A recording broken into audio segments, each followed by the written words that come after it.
Hi and welcome back. Now in this chapter, I just want to go ahead and give an introduction onto Azure Storage Accounts. So you can actually go ahead and use a service known as Azure Storage, and you can go ahead and provision an Azure Storage account. Please note that this is just another resource that will be deployed in your Azure account itself.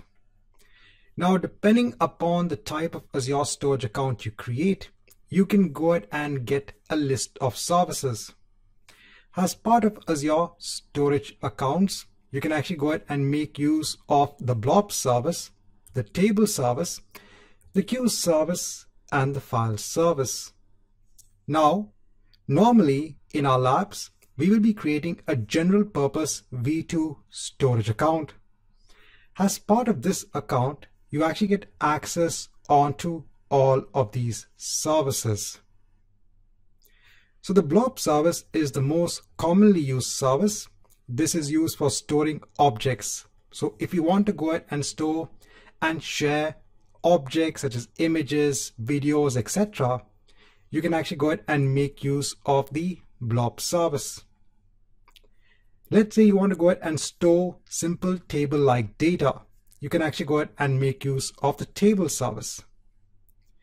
If you want to go ahead and create queues that can be used for sending and receiving messages, then you can go ahead and make use of the queue service. And if you want to go ahead and create file shares that can be shared by, let's say, different Azure virtual machines, or even between virtual machines in your on-premise environment, you can actually go ahead and make use of the file service. Now, depending upon the exam that is being taken, depending upon the objectives, we'll go ahead and cover that relevant service. Normally, the Blob service needs to be covered as part of all exams. This is the most important service. And then depending, I said, on the objectives of the exam, we'll go ahead and cover the other services accordingly. So I just thought initially, let's just go ahead and have an introduction onto Azure Storage Accounts.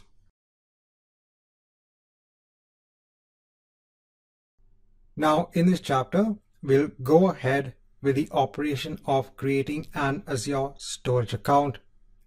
So I could either go onto all resources and create a new resource based on the Azure Storage Account service, or I could also go ahead onto the section for storage accounts over here, and then I can go ahead and hit on new to go ahead and create a new storage account.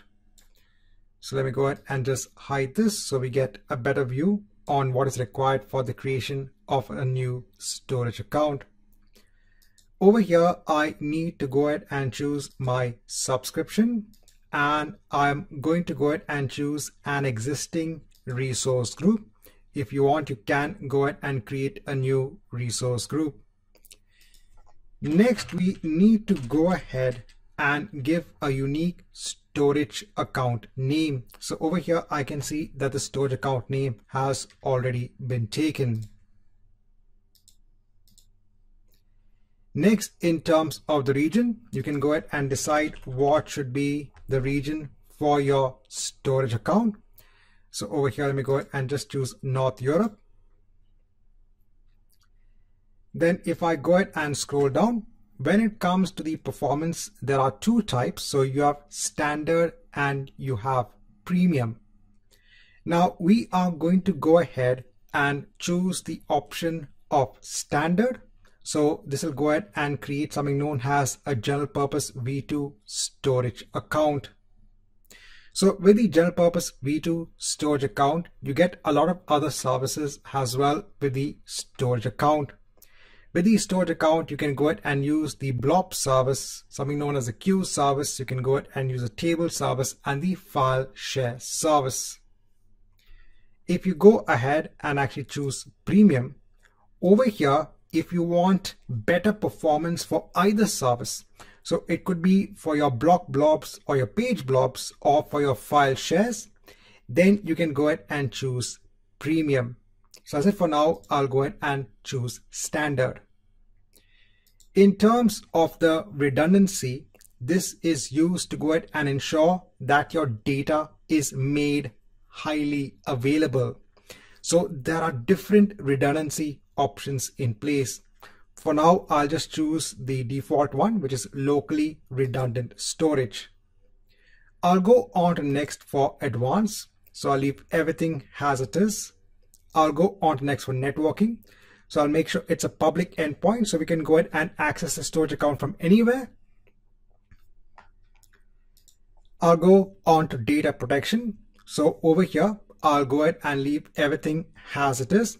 Now, there are always new features that are being added for the storage account, and there are a lot of features when it comes to working with storage accounts. Now over here, I'll just go ahead and disable enable soft deletes. So with the use of soft deletes, it helps you to go ahead and actually recover blobs. And we have a separate chapter when it comes to soft deletes. So I'll go through that a little bit later on. I'll also go ahead and disable soft delete for file shares. So this is available for both your file shares and your blobs. Then I'll go on to next for the tags. I'll go on to review and create. And then I'll go ahead and hit on create. So it might take around 2 to 3 minutes for the storage account to be in place. Now please note that in subsequent chapters, I might be using a storage account with a different name. But again, the features are the same because the storage accounts that I'm using in subsequent chapters is again based on the same kind of storage account that I'm creating over here, a general purpose V2 storage account. So don't let the name probably confuse you. Over here, the concept is the understanding of Azure storage accounts. So after just a couple of minutes, I can see my deployment is complete and I get a button to go ahead onto the resource. So I'll go ahead onto the storage account. And over here on the left-hand side, we have a lot of aspects that are available for the Azure storage account. And if you go ahead and scroll down over here, since this is a general purpose V2 storage account, over here you can see you have access onto the various services. The Blob service, which is available via containers, the file share service, something known as the table service, and the queue service. If you go ahead and scroll on top, over here you can see all of the properties of the storage account. And over here you can see what is a type of storage account. It is a general purpose V2 storage account.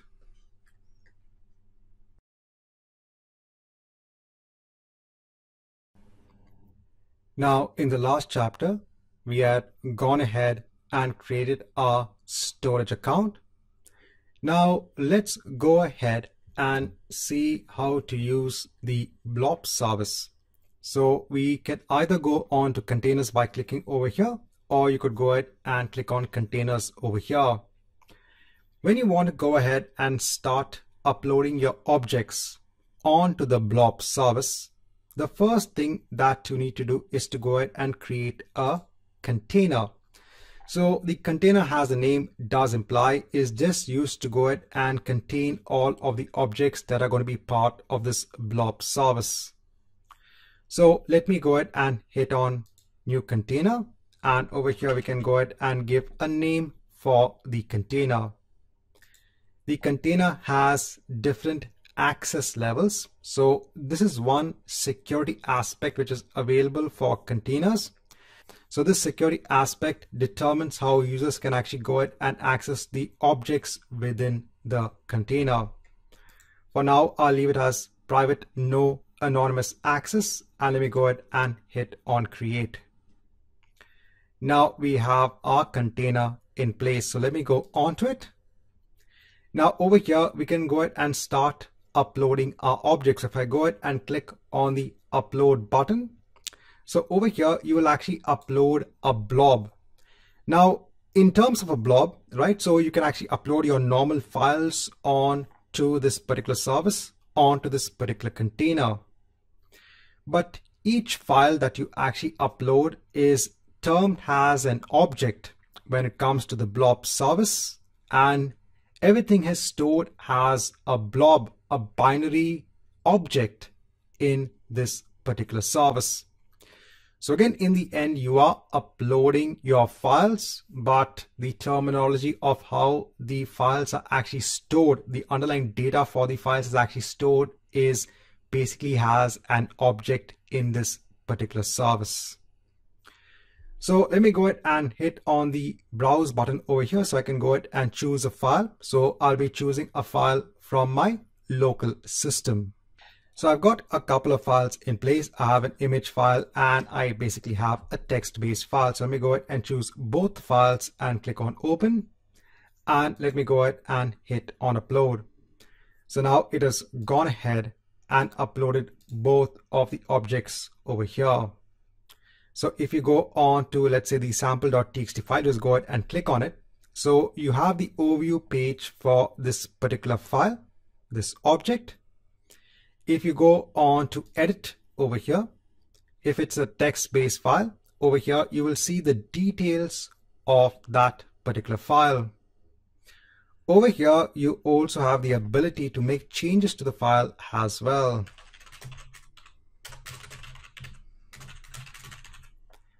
Once you make a change to the file, you can go ahead and hit on save. Note that you could also go ahead and download this particular version of the file. If I go back onto the container, if I go on to my image, over here, if I go on to edit, so over here you can see that it has the ability to go ahead and process that image and show it over here. So there is actually a limitation on this edit option over here. So if your file is greater than 2 megabytes, then it will not have the ability to go ahead and show you the view of that file over here. This is one limitation that I'm aware about. Apart from that, you could also go ahead and upload different types of files. So if I go on to the file again itself, if I go on to edit, so over here you can see you have different extensions that are available for what files can actually be viewed over here. So if you have a JavaScript file, it will go ahead and view it in JavaScript format. So you have different formats over here. And one of the biggest aspects that you have seen basically in storage accounts, if you look at this particular service, so over here, you can actually go ahead and upload files onto the service. You don't have to worry about the storage. The underlying storage, which is used for storing your files, is completely managed by this storage service. You don't have to worry about how much storage to allocate over here. You can just go ahead and upload your files. You can go ahead and start uploading thousands of files from your applications, or basically you can go ahead and start exporting all your files onto this particular service. The storage will be managed completely by this service itself. Right, so this marks the end of this chapter, wherein we have looked at how to upload an object onto this service. So in the last chapter, we had gone ahead and uploaded these two files or objects as they are termed in Azure Blob Storage or Azure Blob Service. Now, if I go on to any file over here, one of the unique things about the Blob service is you get something known as a URL, which is available for each object that you upload onto the Blob service. So if I just go ahead and copy the URL, I'll just first copy the URL in Notepad. So over here in the URL, you can see, first of all, it is being accessed via HTTPS. So that means it is secure. Here you have the name of your storage account. Here you are going ahead and using the Blob service, which is available in Azure Storage Accounts. Then you have the name of your container, and then you have the name of your file. So if I just go ahead and take this, go on to a new tab, Let me try to access this file. Now over here, it's actually giving me a weird error message. It's actually telling me that the specified resource does not exist. But this resource does exist in our storage account. Why aren't we able to actually go ahead and view the contents of this file or download this file? So with the help actually of this unique URL, which is available for each object, we should have the ability to go ahead and directly access the object itself. But we are not able to do so. So one of the core differences between this tab and this tab is when we go back onto this tab, remember we are logged into Azure as a root account. I'm logged in as my root account user over here. So I have the required permissions to go ahead and access the contents of this file. But over here in this tab, I'm not logged into Azure. Over here, I am an anonymous user. Anonymous user means we are not logged into any sort of identity store. We are not logged onto Azure. So because we are an anonymous user, Azure is trying to tell us that we don't know who you are. That's why you don't have the ability to go ahead and access this particular resource. Now, there are different ways in which you can actually go ahead and give access onto your objects for your storage accounts. Let's go ahead and look at the most easiest way to go ahead and give access. It may not be the most secure way, but it's definitely the most easiest way to go ahead and give access. So you can actually go back onto your container. Remember, for your container, if I just go back onto my storage accounts, so you can actually go ahead and choose this hide menu option if you want to go ahead and get a better view of the pane over here, this particular screen over here. Now, remember when we go ahead and actually create a container, there's something known as the public access level. We had gone ahead and chosen it as private. And even over here, you can see that the public access level is private. That means whatever objects you have in this particular container is private to this container. It's only once you've actually logged into Azure, depending upon if you have the right access, you'll be able to access the objects within this container. Now, we can actually go ahead and give a blanket level access, a public level access onto this particular container. So you can go ahead and choose the container and then click on change access level. Over here, you can now go ahead and choose the level that you want. I am going to go ahead and choose Blob anonymous read access for blobs only. So this will give access to the blobs to anyone because it's saying public access level. So it will give access on to anyone to go ahead and access the blobs within this container. You also have one more access, which is container anonymous read access. This means that any user or any program can also go ahead and basically iterate through all the blobs in the container.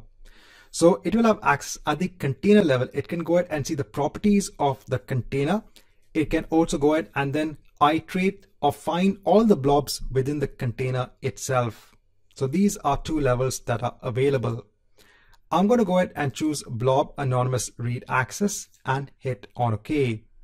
So note that we are going ahead and changing now the access level for this container. I can go ahead and expand this again. Now, if I go on to the tab over here, if I go ahead and just refresh the page, now you can see we can see the contents of the file itself. Same thing also goes for the image. So if you go ahead onto the image, this will go ahead and have its own unique URL. You can go ahead and copy it onto another tab. So over here, you can see everything remains the same except for basically the object name. I'll go ahead and basically enter, and over here you can see the contents of the image. So with the blob service, you can see that each blob in the storage account in the container basically has this property of a URL. which allows you to go ahead and access the object itself. Obviously, there are some constraints when it comes to the security aspects. And over here, I showed you one of the most simplest security aspects to go ahead and enable access onto the blobs in the container. Hi and welcome back. Now in this chapter, I quickly want to go through what are the different ways we can go ahead and actually authorize onto Azure Storage Accounts. So earlier on, we had seen how we could give public access onto the blobs, which was available in the Blob service. From Azure Storage Explorer, we had seen how to basically add an Azure account and basically get access onto all of the services which are available in an Azure Storage account. But there are different ways we can actually go ahead and authorize maybe a user or an application onto the use of Azure Storage Accounts. So we can go ahead and make use of access keys. We can go ahead and make use of shared access signatures. And we can also go ahead and make use of Azure Active Directory. So in the next set of chapters, we are going to go ahead and look at these aspects.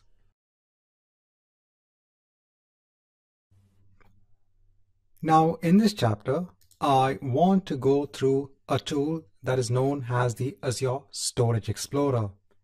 So this is a free tool that you can actually go ahead and use and explore certain resources in Azure, such as your Azure Storage Accounts and even Azure Cosmos TV. You can actually go ahead and choose the OS that you are working from, and you can go ahead and hit on the download, and you can go ahead and do the installation. It's a very simple and straightforward installation. Now I've already gone ahead and installed Azure Storage Explorer on my local machine. So over here, if I actually go on to the Explorer, this is what I get. Now, if you've gone ahead and installed Azure Storage Explorer, the first time that you actually go ahead and launch Azure Storage Explorer, you might actually get this screen. So this screen allows you to go ahead and connect onto a compatible resource in Azure, such as your storage accounts. So this is the first screen that you might get when you go ahead and launch Azure Storage Explorer for the first time.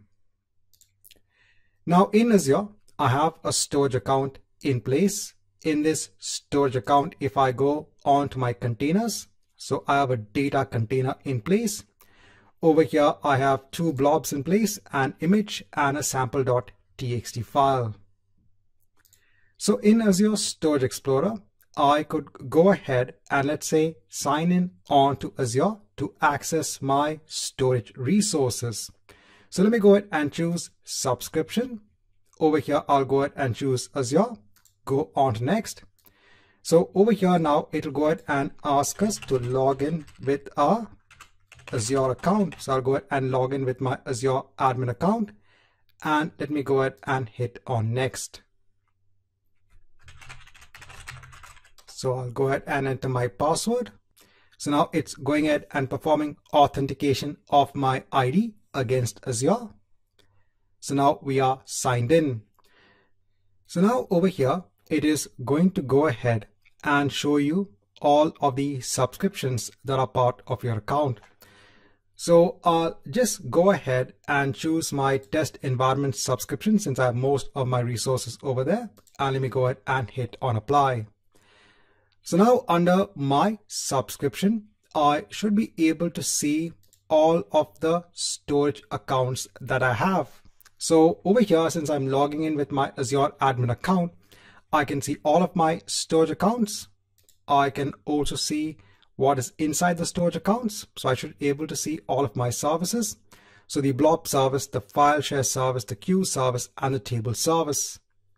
If I go on to Blob containers, if I go on to my data container, so over here I can see both of the blobs in place. And then you can go ahead and perform the normal operations that you would do from Azure itself. So over here, you can actually go ahead and download the file. You can actually go ahead and upload files as well, basically your objects.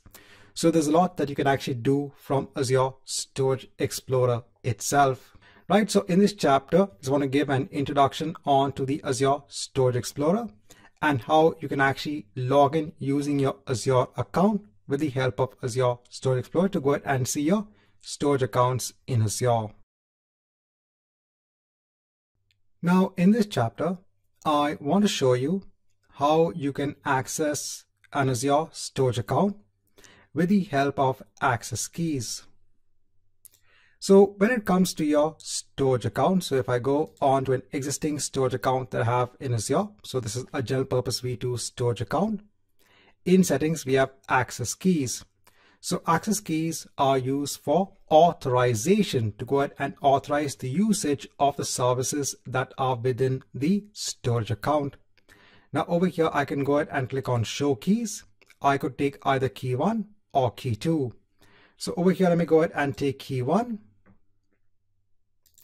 Let me go on to Azure Storage Explorer. I'll go on to my accounts. So over here, I already have one account in place, which is based on the ID and password of my Azure admin account. Over here, let me go ahead and click on add an account. Now, since I want to go ahead and use my storage account access keys, I'm going to go ahead and choose the storage account option. Over here, I'll go ahead and choose account name and key and go on to next. So over here, I have to go ahead and give the account name. Now, since I've already gone ahead and copied the account key, let me go ahead and place it over here. I'll go ahead and copy the storage account name onto the clipboard. I'll paste it over here. I'll put the same as the display name. I'll go on to next and I'll go ahead and hit on connect. So now over here, when it comes to local and attached, over here now I can see that I have attached onto that storage account using the access key. Now over here, again, you have access onto all of the services within the storage account. So the access key gives you full authorization over all of the services that are part of your storage account. At any point in time, if you want to go ahead and disconnect this particular connection, you can go ahead and right click and you can go ahead and hit on detach. So over here, you can go ahead and click on yes to go ahead and detach that connection.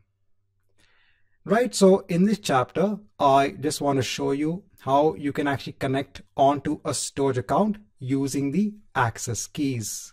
This is from Azure Storage Explorer. So in the last chapter, we had looked at how we can use access keys when it comes to authorization. Let's look at another way that is known as shared access signatures. Now you can go ahead and generate shared access signatures at the blob level for your blobs, or you could also go ahead and generate shared access signatures at the storage account level. So the first thing we are going to do is, let me go on to our containers actually. So I'll go on to containers in the blob service. I'll go on to my data container. Over here, let me go ahead and first change the access level for my data container. And let me make sure it is private, no anonymous access, and hit on OK.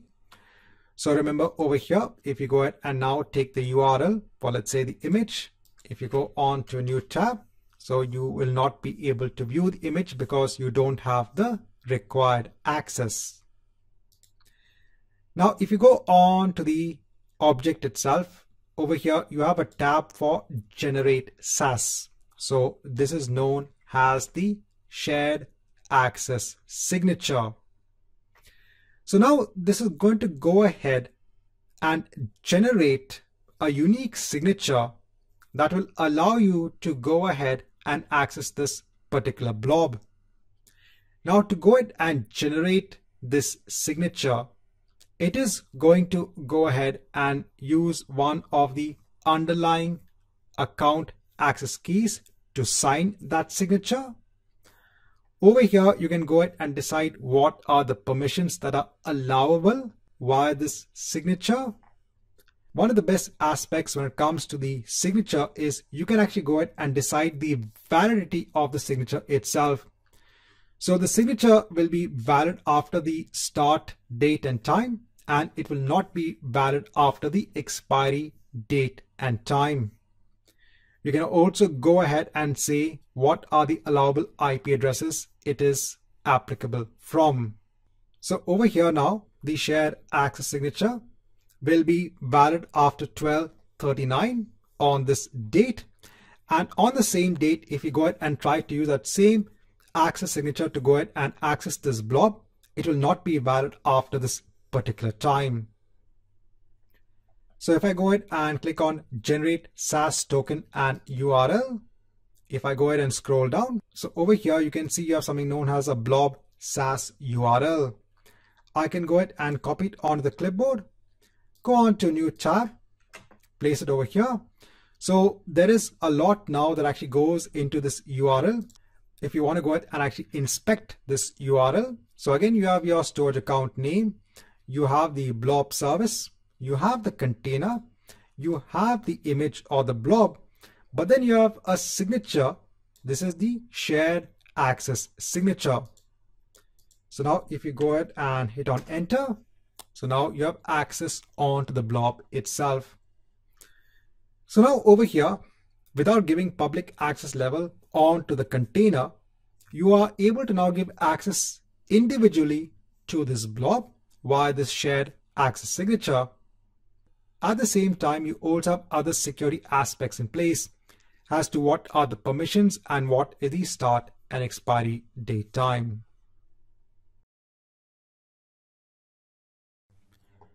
Now in this chapter, I want to go through shared access signatures which are available at the account level. So if you want to go ahead and give limited access onto services within your Azure Storage account, then you can go ahead and make use of shared access signatures. And what do I mean by limited set of services? So with general purpose V2 storage accounts, so you get access onto services as your blob service, your file share service, your table service, and your queue service. With the use of account keys, if I go on to access keys, so if you go ahead and give an access key onto someone to go ahead and connect onto the storage account, so they will have complete access onto all of the services in the storage account. They will also have complete access to go ahead and work with the data in your storage account. But there is this concept of shared access signatures, which is available at the account level. So over here under settings for a storage account, so I have a storage account in place. So in settings, you have to go on to shared access signature. Let me go ahead and hide this so that we get a better view. Now over here, you can go ahead and decide, okay, I want to go ahead and create a shared access signature. So I'm going to go ahead and give this shared access signature onto someone to go ahead and access the services in this storage account. Now, when I do go ahead and give this shared access signature onto someone, what services do I want them to access within my storage account? So let's say I only want them to access the blob service within my storage account. I will go ahead and ensure to uncheck all of the other services. Now within the service itself, the blob service, what should be the allowed resource types? So I want them to access the service itself. Maybe I also want them to access the container and then access the objects within the container. So I'll go ahead and select all of the allowed resource types. Next, we come on to the permissions. So what are the permissions that I want to give as part of this shared access signature? Maybe I want them to only have the permissions to read the objects within containers within the Blob service. So I won't give access for writing. That's basically adding data onto existing blobs or deleting blobs, or maybe even creating new blobs itself. So over here, I only want to give the access of listing blobs and reading the blobs within containers within the Blob service. I don't want to even allow them to enable the deletion of versions.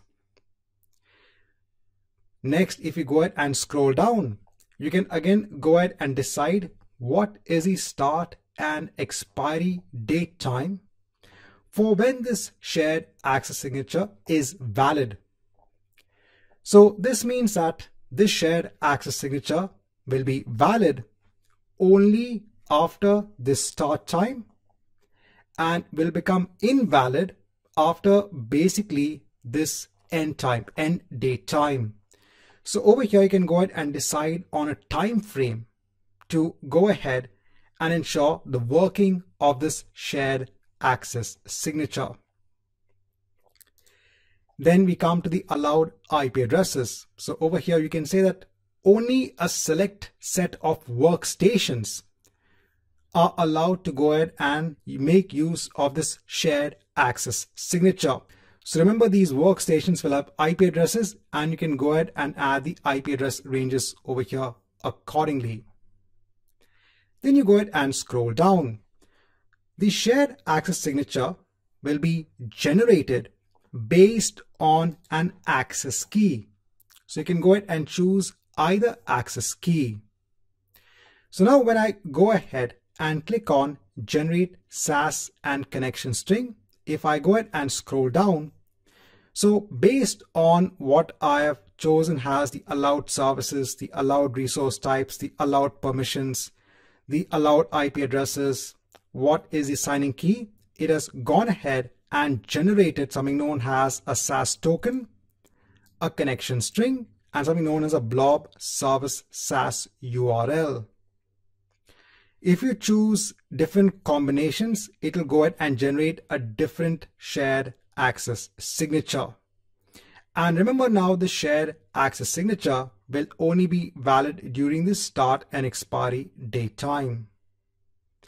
And now you can actually go ahead and use this shared access signature.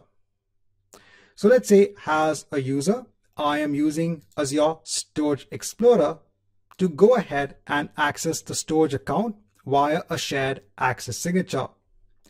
So I can go on to accounts. Over here, let me go ahead and add an account. Over here, I'm going to go ahead and again choose storage account, and I'm going to go ahead and choose shared access signature and then go on to next. So over here, I can just go ahead and give a name. And over here, I have to give either the service URL or the SAS connection string. So now I'm going to go ahead and take the blob service SAS URL. So I'll copy it onto the clipboard. I'll place it over here. Then I'll go on to next, and let me go ahead and hit on connect. And now I'm connected onto the storage account using that shared access signature. And note over here, I can only see access onto the blob service. I can't see the table service, I can't see the file share service, and I can't see the queue service. So over here now you are limiting access to only the blob service within your storage account. Let me go ahead and just close this. Let me go on to the container. So I should be able to see both of my objects in place. If I go ahead and let's try to upload an object, or let's try to delete an object first. So over here, I can see my objects. Now, if I go ahead and try to delete an object, so I'll go ahead and hit on yes.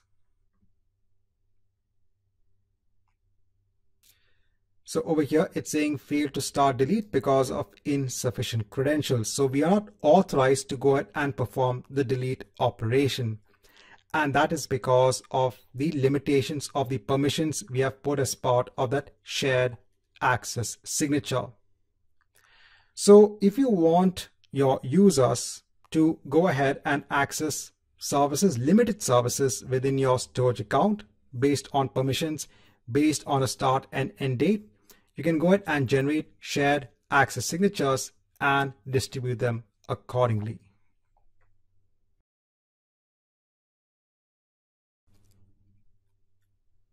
Now in this chapter, I want to go through a feature which is available as part of storage accounts, and that is the stored access policy. Now let's say you have gone ahead and generated a shared access signature.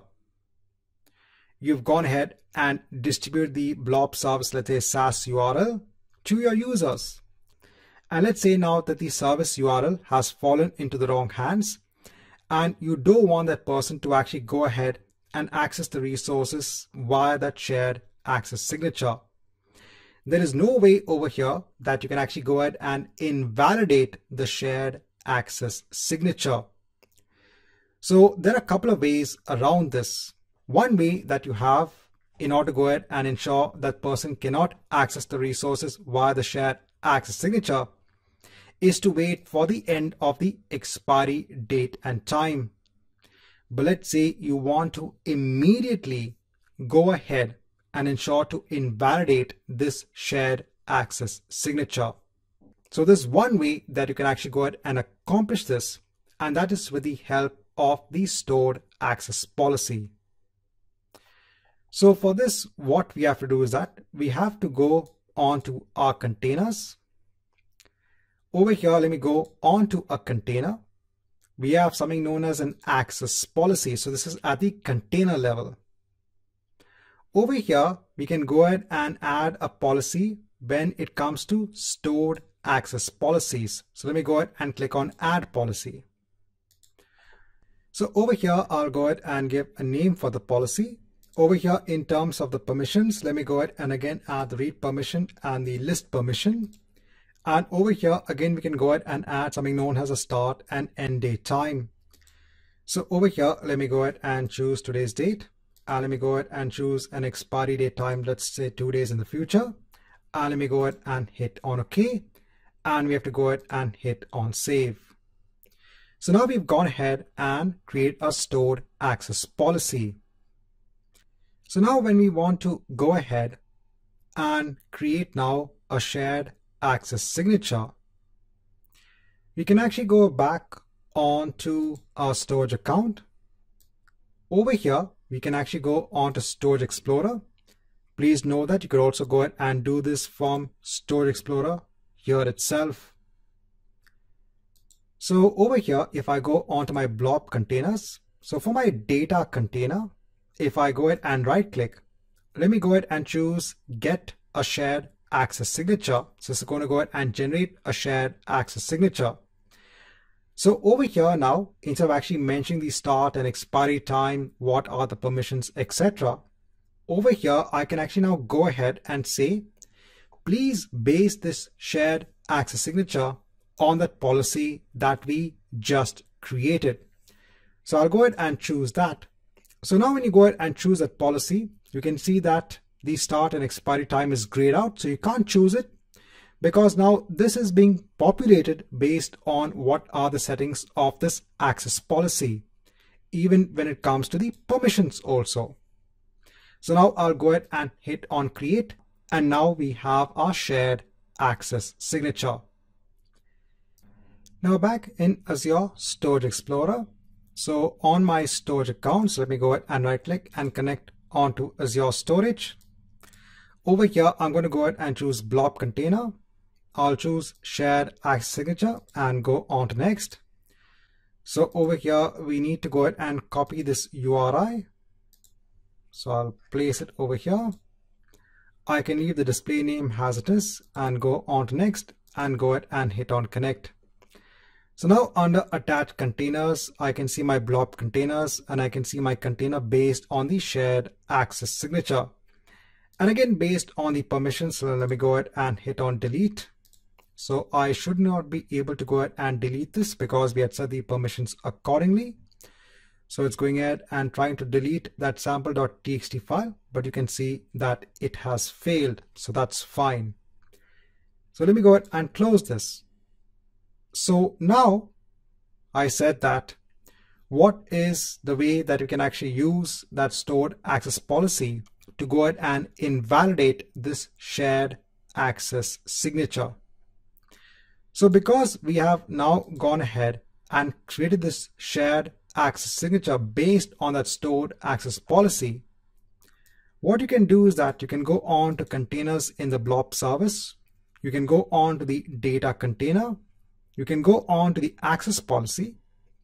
And either you could go ahead and delete the policy over here, or I could go ahead and click on edit. And over here, let me go ahead and just remove the permissions and hit on OK and hit on save. So now our policy does not have those permissions in place. So now in Azure Storage Explorer, let me go ahead and click on the data container. And over here, you can see the error message, the server failed to authenticate the request. And that is because now we have gone ahead and denied access for this shared access signature via that stored policy. Now, in this chapter, I want to go ahead and show you how you can authorize yourself onto a storage account using Azure Active Directory. So remember that Azure Active Directory. So if I go ahead and just expand this. So if I go on to Azure Active Directory, this is your identity store in Azure. Over here, you can go ahead and define aspects such as your users, your groups, your devices, etc. There's a lot that you can actually do when it comes to the use of Azure Active Directory. Now over here, I already have some users in place. Let me just go ahead and create a new user as part of Azure Active Directory as part of my tenant. So let me go ahead and hit on new user. So I'll go ahead and choose the create user option. Over here, let me go ahead and just give a name for the user. I'll go ahead and specify it as a name over here. I'll go ahead and generate my own password. I will need to change this later on. I'll leave everything as it is, and let me go ahead and hit on create. So over here, I should be seeing my user in place. It's storage user. So the complete ID of this user is given over here. It's basically also the name of the user along with my tenant name. So let me go ahead and copy this. So let's copy it in Notepad. Now, in order for this user to go ahead and access my storage account, I need to go ahead and give specific permissions to this user for my storage account. So in another tab, let me go on to my storage account. Now for resources in Azure, there is something known as access control. So over here, you basically give role assignments for your users that give access to resources in Azure. So in order for my user, this new user, to go ahead and have access on to this storage account, I need to go ahead and click on add over here and add a role assignment. In the role assignment, I'm firstly going to go ahead and add the reader role. And over here, I can go ahead and search for my user. So I'll choose storage user and I can go ahead and hit on save. So by giving reader access on to this particular storage account, I am basically giving access on to that user to go ahead and read various aspects of this storage account. So let me go ahead and hit on save. That is the first role assignment. Now for storage accounts, since it has underlying data such as your blobs, there is one more role that is also available. So if I go ahead and click on add again, add role assignments, over here, if I go ahead and actually scroll down, there is something known as storage blob, data contributor, data owner, etc. So at the storage account service level, you also have different roles. So let's say you only want this user to go ahead and have the ability to go ahead and read the blob data in the storage account. You can go ahead and choose storage blob data reader. Again, you can go ahead and choose your user and then go ahead and hit on save. So now you've gone ahead and given access on to this user. Now we need to go ahead and log in via Azure Storage Explorer. So again, I'll go on to manage accounts. Let me go ahead and add an account. So this time I'll again add an Azure account and hit on next. Now over here, I need to go ahead and sign in as this new user. I'll go on to next. Enter my password. Now for a new user, you have to go ahead and create a new password. I'll go ahead and hit on sign in.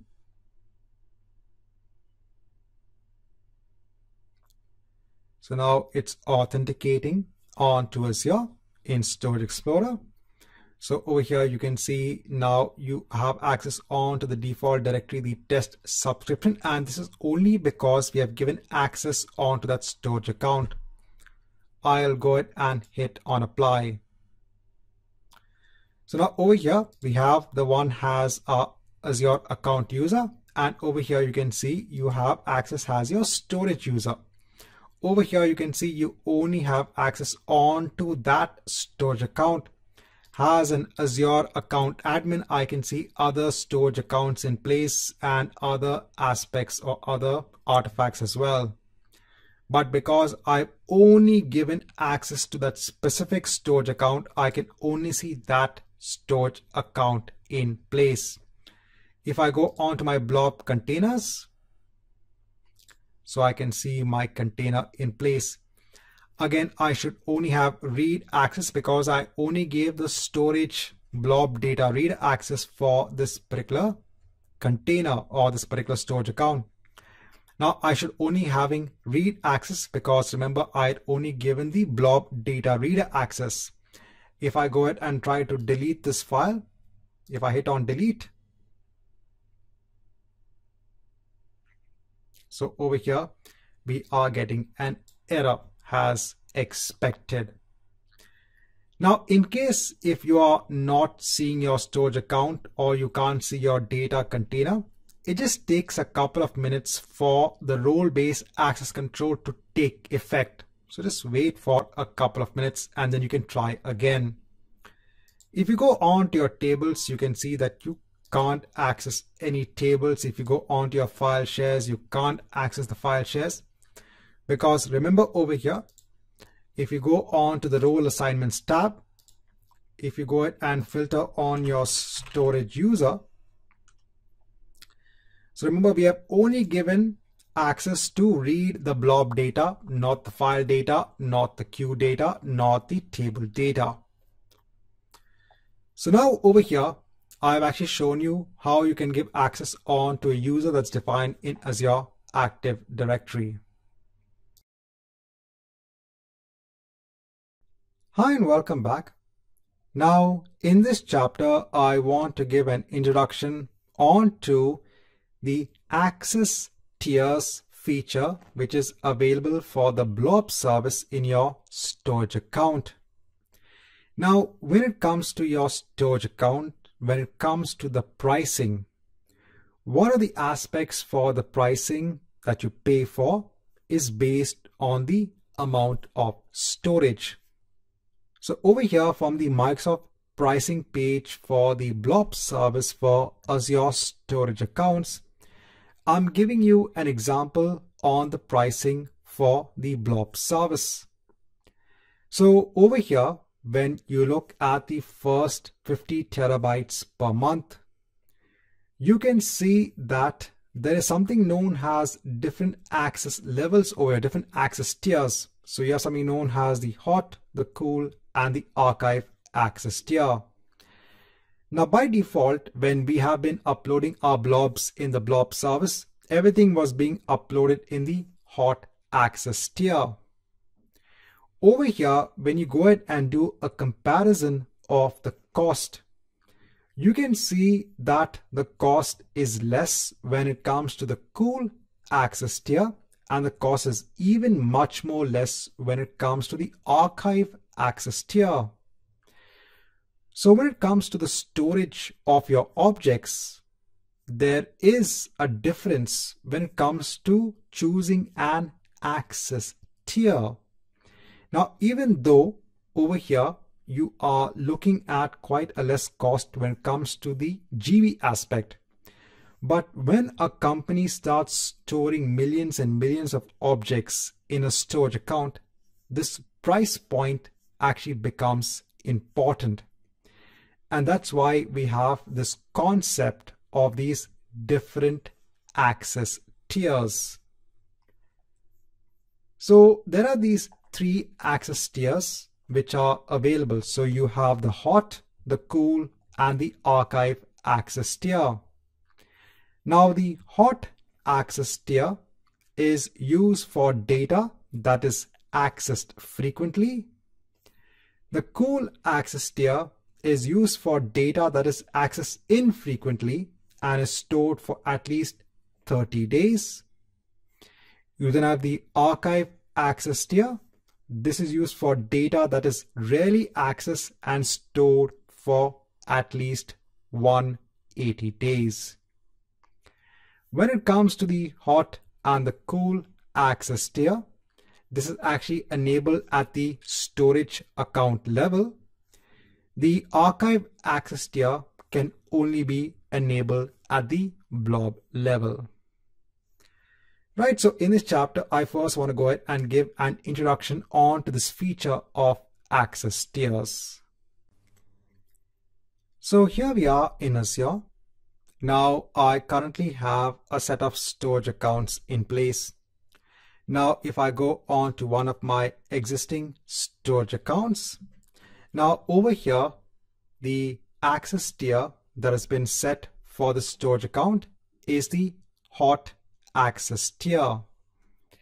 Now, when you go ahead and actually create a storage account, so if I go on to another tab, if I go on to storage accounts, if I go ahead and create a new storage account, over here, if I go ahead and scroll down and if I go ahead and choose storage v2, and over here, let me go ahead and quickly choose a resource group, give a unique storage account name.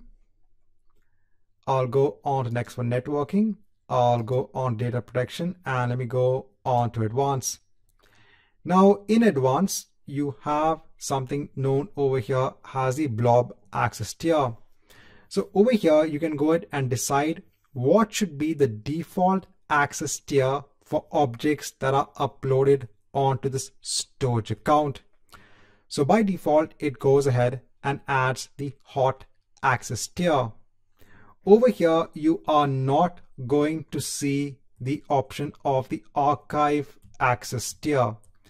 At the storage account level, you can only go ahead and choose having the hot or the cool access tier.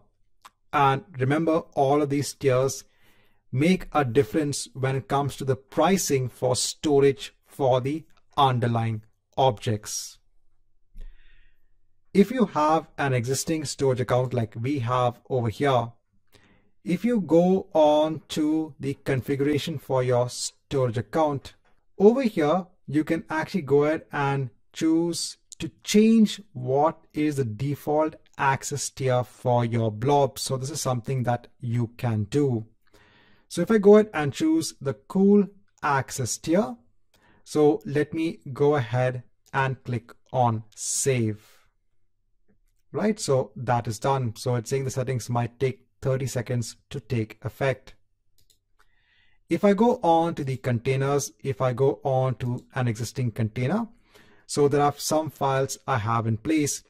Now earlier on, these files were basically of the hot access tier, but now I can see that it has all been changed on to the cool access tier. So if I go on to the files over here, I can see all of it is now the cool access tier. So this is now a property at the account level. Whenever now we upload an object onto the storage account, it will be part of the cool access tier.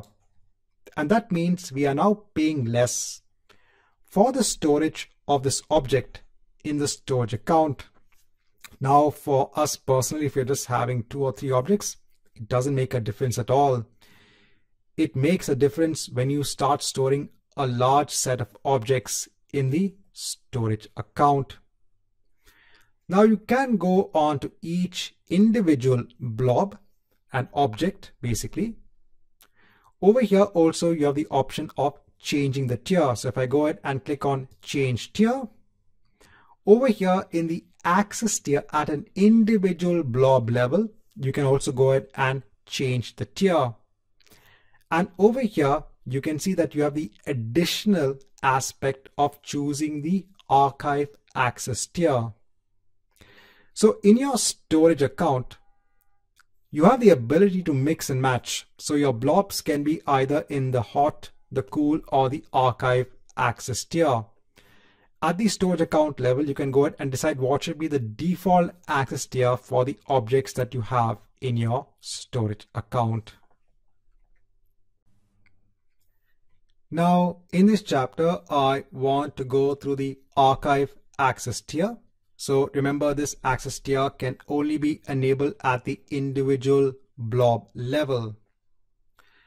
Now, the archive access tier is the least cost option when it comes to your storage of your blob objects. Then why can't we just go ahead and store everything using the archive access tier?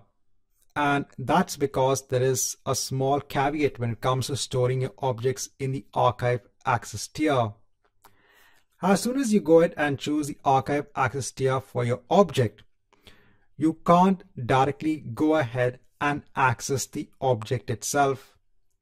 If you want to go ahead and access the object, so let's say you want to go ahead and open the object, you want to go ahead and edit the object, you want to go ahead and do anything with the object, the first thing that you need to do is to go ahead and rehydrate that particular object in order to access it. So if you had a file in place, you have to go ahead and rehydrate that file. So in this rehydration process, you are going to go ahead and change the access tier for the underlying object onto either the hot or the cool access tier. That is the only way you can actually go ahead and access the object. And it takes time to go ahead and rehydrate that object. So when you go ahead with the rehydration process, there are 2 options in place. You can go ahead and choose the standard priority. Here the request is basically processed in order, and it can take up to 15 hours to actually go ahead and change the access tier for that object. And only after this time you can actually go ahead and access the object. And then you have higher priority, but again over here you could have the request basically finishing under 1 hour for objects under 10 gigs of size. So again over here, if you're looking at minimizing storage cost, there is still a process when it comes to accessing the object itself. That is why you should only go ahead and use the archive access tier for those objects that are not accessed that frequently at all. Basically those objects which are archived in nature. So if I go on to Azure, so over here I basically have in my container, I have basically an object, our sample.txt file. If I go ahead and change the tier, and over here if I go ahead and choose the archive access tier, over here also it's giving you that information warning that in order to go ahead and basically access the object, it needs to be rehydrated back onto either the hot or the cool access tier, which could take around several hours. So let me go ahead and hit on save. So once you have this in place, you can see that it's currently being archived and it can't be downloaded. So even over here, you can't see the download option. If you go on to edit, you will not be authorized to edit the object because it is now in that archive state. Over here also you can see it is in the archive access tier. The only way to go ahead and actually access this object is to go on to the object, again change the tier either onto the hot or the cool access tier, and over here you have that rehydrate priority. And remember, this will take time. Right, so in this chapter, want to go through that archive access tier.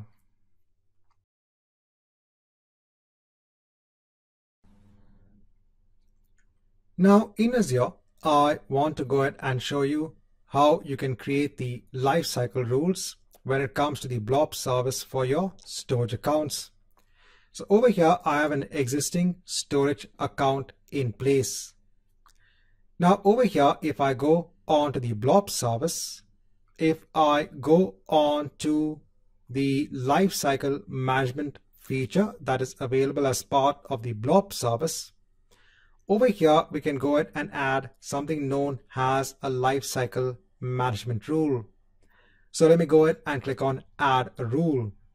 So over here, you can just go ahead and give a simple rule name. You can go ahead and apply this rule onto all blobs in your storage account, or you could go ahead and limit blobs based on filters. I'll just go ahead and apply the rule onto all blobs in your storage account. In terms of the blob type, I'm going to go ahead and choose block blobs. So normally all of our files are uploaded as block blobs. And in the subtype, you can go ahead and choose either to apply this rule only onto the base blobs or onto snapshots that you might have, or even onto versions.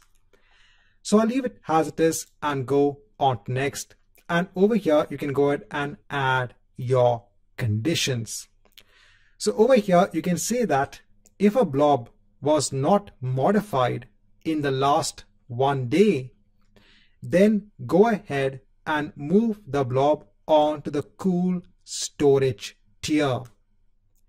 So remember, this is going to be done automatically based on this rule. So if you had objects which were in the hot access tier and they were not modified for, let's say, 30 days to make it much more realistic, then ensure to go ahead and move or change the tier of those objects onto the cool access tier. Again, over here, note that you also have other options or operations that you can perform. You can also go ahead and move objects onto the archive storage as the archive access tier, or you could also go ahead and delete the object under specific conditions. And then you could actually go ahead and click on add. Now, if you're practicing along, if you want to go ahead and see how this works, one way is to go ahead and mark this as 0. This is also possible. And you can go ahead and click on add. So it'll go ahead and add the lifecycle rule over here. At any point in time, you can go ahead and disable the rule. You can go ahead and delete the rule. Over here, you'll also see a code view of the rule itself. And this is also important to go ahead and understand. So over here, we have the name of the rule. Over here in the definition, we are having an action on the base blob, which is to go ahead and change the tier of the objects if it has not been modified in 0 days. Now, as per this rule, whatever I have now in my storage account should actually be automatically be converted onto the cool access tier, all of the objects. Now, if I go onto my containers, if I go on to, let's say, my data container, so I have an object over here, it's in the hot access tier. So as per my understanding, right, we have a lifecycle rule, we mentioned 0 days. So shouldn't it now actually go ahead and convert or change the access tier onto the cool access tier based on our rule? Well, when you go ahead and define the rule for the first time, it'll actually take up to 24 hours for that rule to actually be applied first. And that's why this will take time. So you'll only see the effect the next day, but this does work. So I'd actually try this out on one of my storage accounts. So over here, if I go on to my storage accounts, if I go on to one of my existing storage accounts, so even over here, if I go on to lifecycle management, so I have that similar rule in place. So if I go on to the code view, so basically, just change the access tier onto cool, with a span of 0 days. If I go on to my containers, let me go ahead and hide this. If I go on to either container, so I can see that the access tier is cool. Within the directory, this is cool. So it's basically automatically gone ahead and converted or changed the access tier of all my blobs onto the cool access tier. Just remember, it takes up to 24 hours for the policy to run for the first time. But in this chapter, I want to go ahead and show you how you can make use of lifecycle management policies.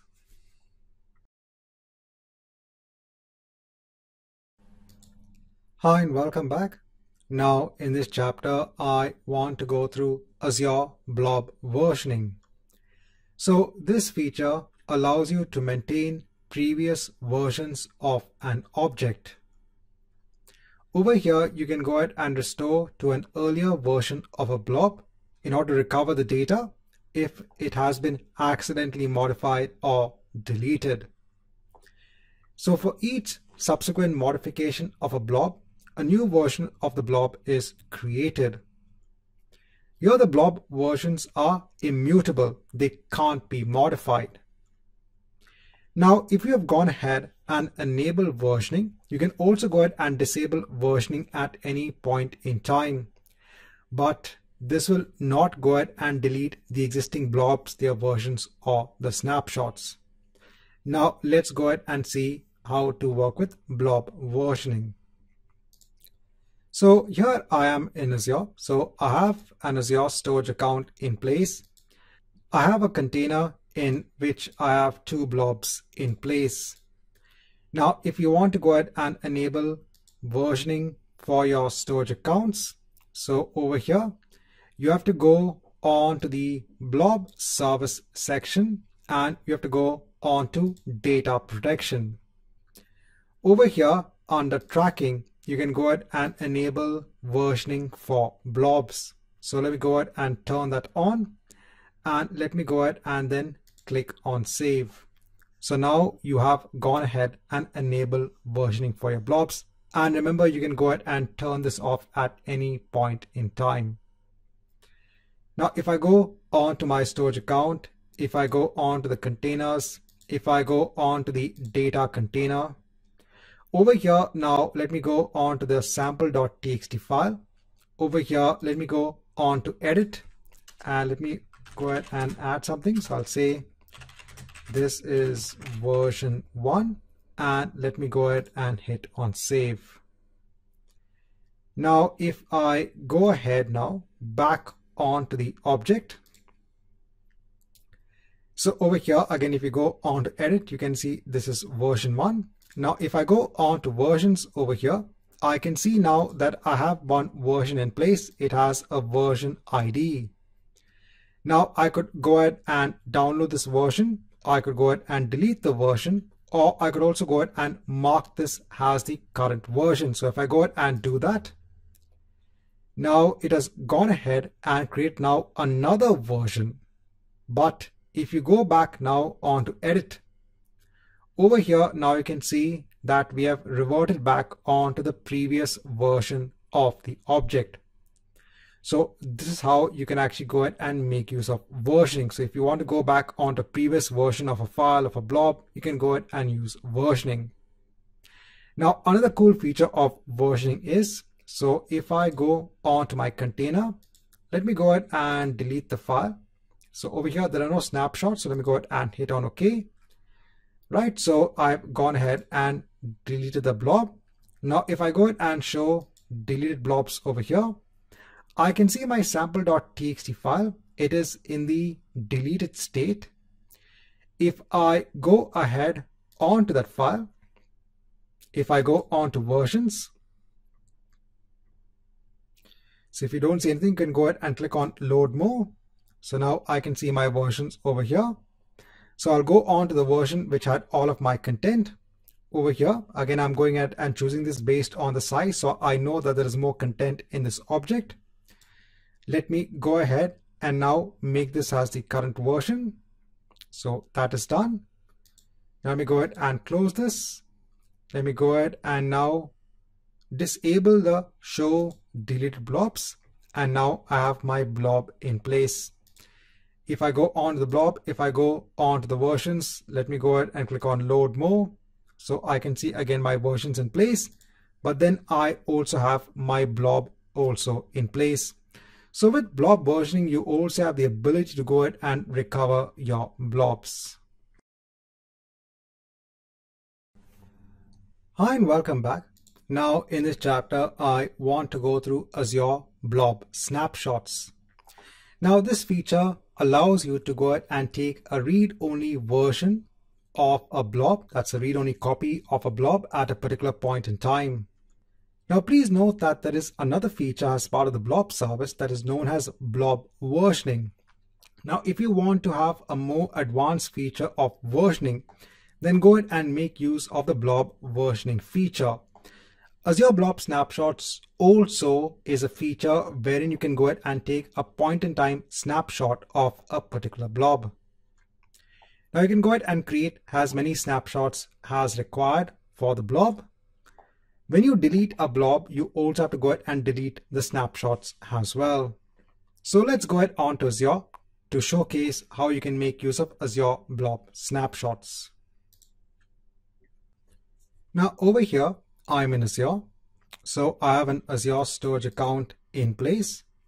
I have a data container in this storage account, and I have two files in place.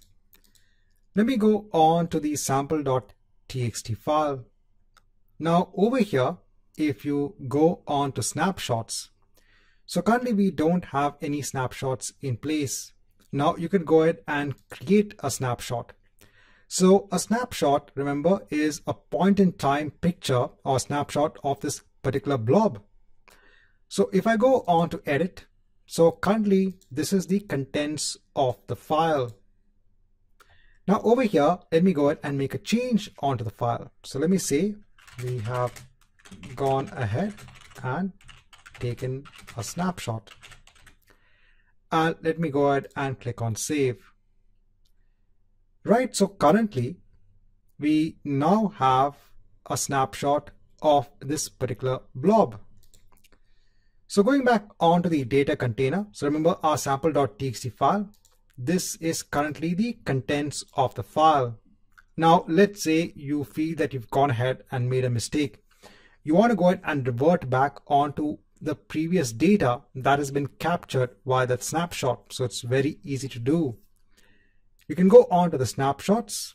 You can go ahead and choose the snapshot. You can go ahead and download the snapshot. That means it will go ahead and actually download that blob at that point in time. Or you could go ahead and promote the snapshot. So if I go ahead and say promote snapshot, so what do you think would have happened? So if I go ahead and close this, if I go on to my sample.txt file, if I go on to edit, you can see that line no longer exists, that change that we made. So now over here, we have gone ahead and used that snapshot kind of like a backup of our blob. So you can actually go ahead and make use of snapshots for this purpose. If you go on to snapshots, if you want to go ahead and let's say delete a snapshot, you can go ahead and choose a snapshot and hit on delete. If I go back onto the container, if I go ahead and try to delete this blob, so over here, there is an option of also delete blob snapshots. Now, if I don't go ahead and choose that and hit on OK, I'll get an error. So I have to go ahead and also delete the snapshots as well if I want to go ahead and delete the blob. So for that, you can actually go ahead and choose again your file, hit on delete, also delete blob snapshots and hit on OK. And now it will go ahead and delete the blob. Right, so in this chapter, just want to go ahead and show you how you can make use of blob snapshots.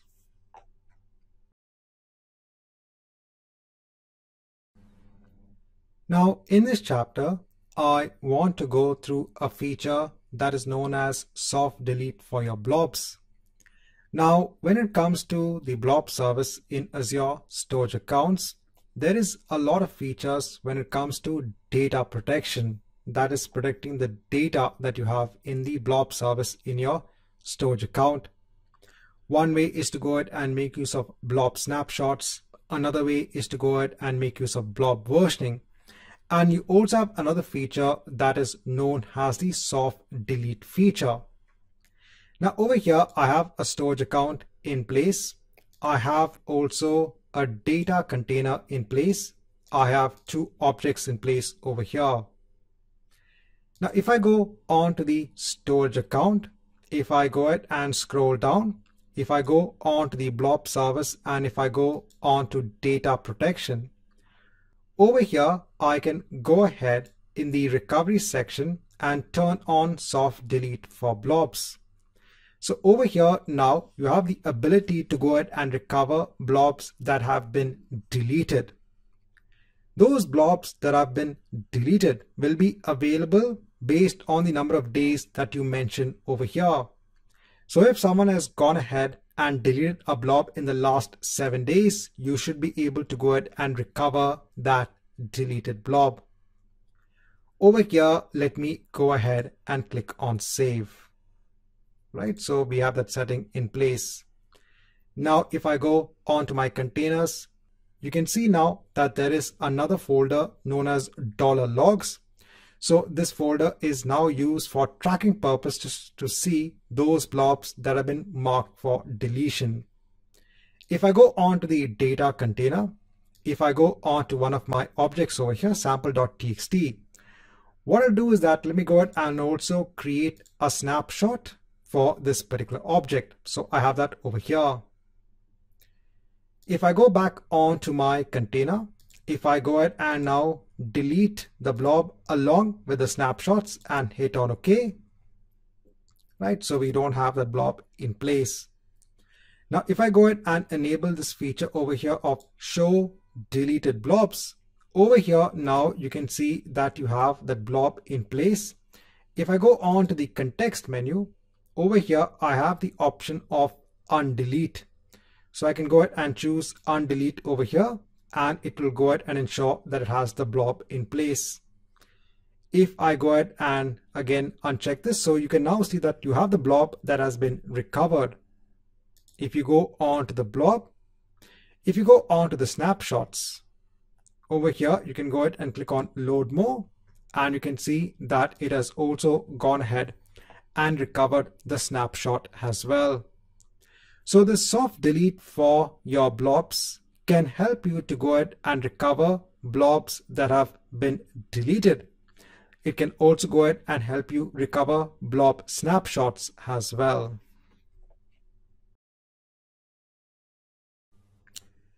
Now in the next set of chapters, we are going to go ahead and see how to interact with blobs in an Azure Storage account from .NET. Now we are going to be using the package which is available, so azure.storage.blobs version 12. So using the NuGet package manager will ensure to go ahead and include this package as part of our project. Now when it comes to this package, there are 4 important classes in place. So you have the Blob Service Client class. This allows you to work with Azure Storage Resources and Blob containers. You then have the Blob Container Client class. This allows you to work with storage containers and blobs. You then have the Blob Client class. This allows you to work with Azure Storage Blobs. And then you have the Blob Download Info class. This represents the properties and the content that is returned from downloading the blob. Now, the first aspect we are going to look at is how to use .NET to go ahead and create a container in an existing storage account. So the first thing we are going to do is to go ahead and use the Blob Service Client class. We'll create an object using the constructor, and then we'll go ahead and use the create blob container method to go ahead and create the container. So now over here in Visual Studio 2019, I'll go ahead and create a new project. Now over here, we are going to be working with console-based applications. You can go ahead and search for console, and I'll go ahead and choose console application C#. Now the reason we're going with console-based applications so that you can actually go ahead and understand how to work with the service itself from .NET. Over here, we are not learning about .NET. We are trying to see how to use .NET to interact with the services that we have in Azure. In this case, our Azure Storage Accounts. In this case, our Blob service. So I'll go ahead and choose console application, go on to next. So over here, let's go ahead and give a name, and let me go ahead on to next.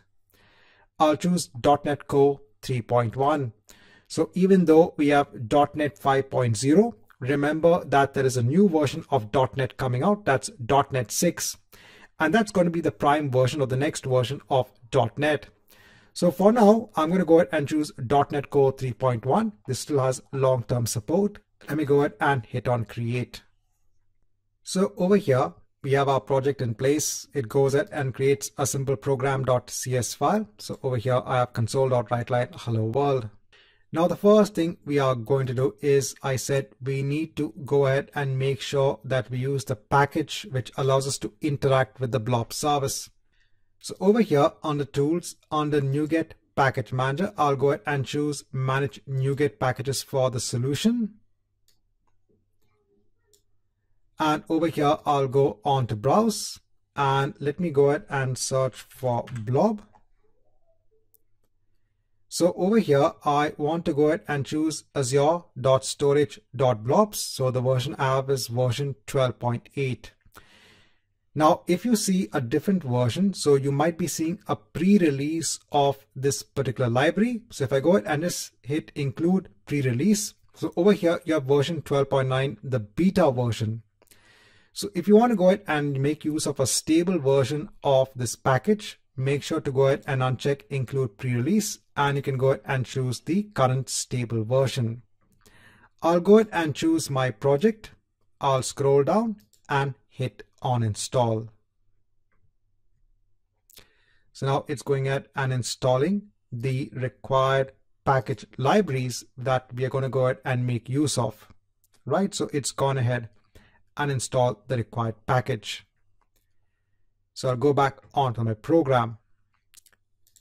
Now in Azure, I've gone ahead and create a fresh storage account. So in this storage account, if I go on to the containers, I don't have any containers in place. The first thing I am going to do is I'm going to go ahead and declare some variables within my particular program. So the first variable I'm going to create is what is the name of the container that I want to create. So over here, let me go ahead and just give the container name which I want to go ahead and create. So I'll call it a normal data container. And next I want to go ahead and also give what is the connection string. So we have to authorize this program to have the ability to go ahead and work with our Azure storage account. So for that, we need the connection string. So if you go on to access keys for your storage account, you can go ahead and show the keys, and you could go ahead and take the connection string of either key 1 or key 2. So let me go ahead and take this connection string. I'll go ahead and hit on copy, and then I'll go ahead and place it over here. So I have my two variables in place. Now the next thing I'm going to do is to go ahead and just change this on to a read key so that we have the program in the running state. This is after running the program. And now I want to go ahead and create the container. So the first thing I have to do is to go ahead and use the Blob service client class. So I'll go ahead and basically create a new instance of the class. Now over here, we have to go ahead and include the namespace. So we don't have the namespace over here. We only have the system namespace over here. So I'll just hover over this, use the light bulb. and I should be able to go ahead and import the namespace of azure.storage.blobs. That is the package that we just installed earlier on. Right, so we have this in place. Now over here, we are going ahead and basically calling the constructor. So the constructor needs an argument. And over here, you can see we can go ahead and specify the connection string. So over here, let me go ahead and take that connection string and place it over here. Now that we have the service client in place, I can go ahead and take the service client, and there should be a method to go ahead and create a blob container. So let me go ahead and choose that. And over here, the argument that we can specify is the name of the container. Right, so we have that in place. Just write a message over here. Now that we have everything in place, let's go ahead and run the program.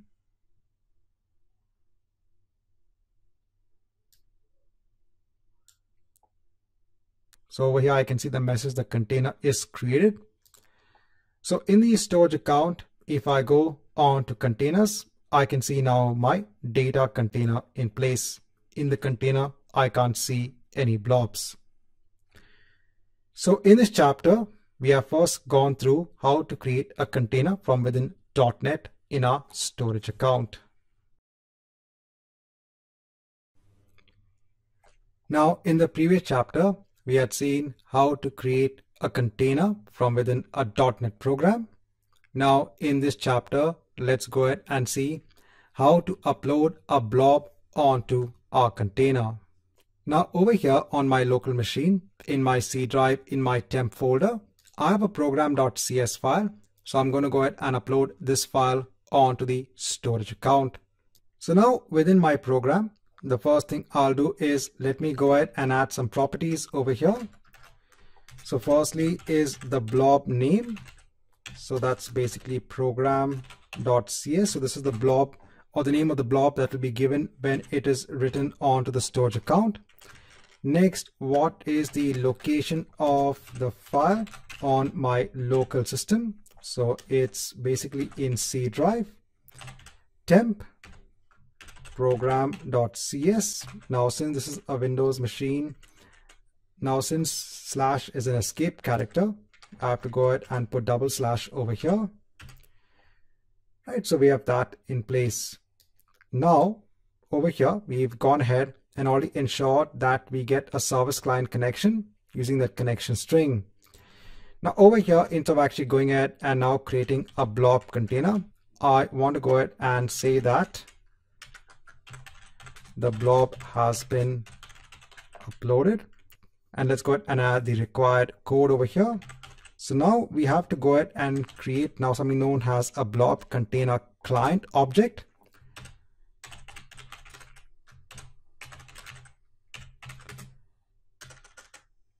Over here, we can go ahead and use our service client. Over here, we have to go ahead and basically get a blob container client. So let me go ahead and choose that. And over here, we have to go ahead and give what is the name of our container. So the name of our container is data. So let me go ahead and add that. So over here, we're trying to get basically a reference onto our container. Next, once you got a reference onto a container, we have to go ahead and now get a reference onto the blob that we're going to go ahead and create.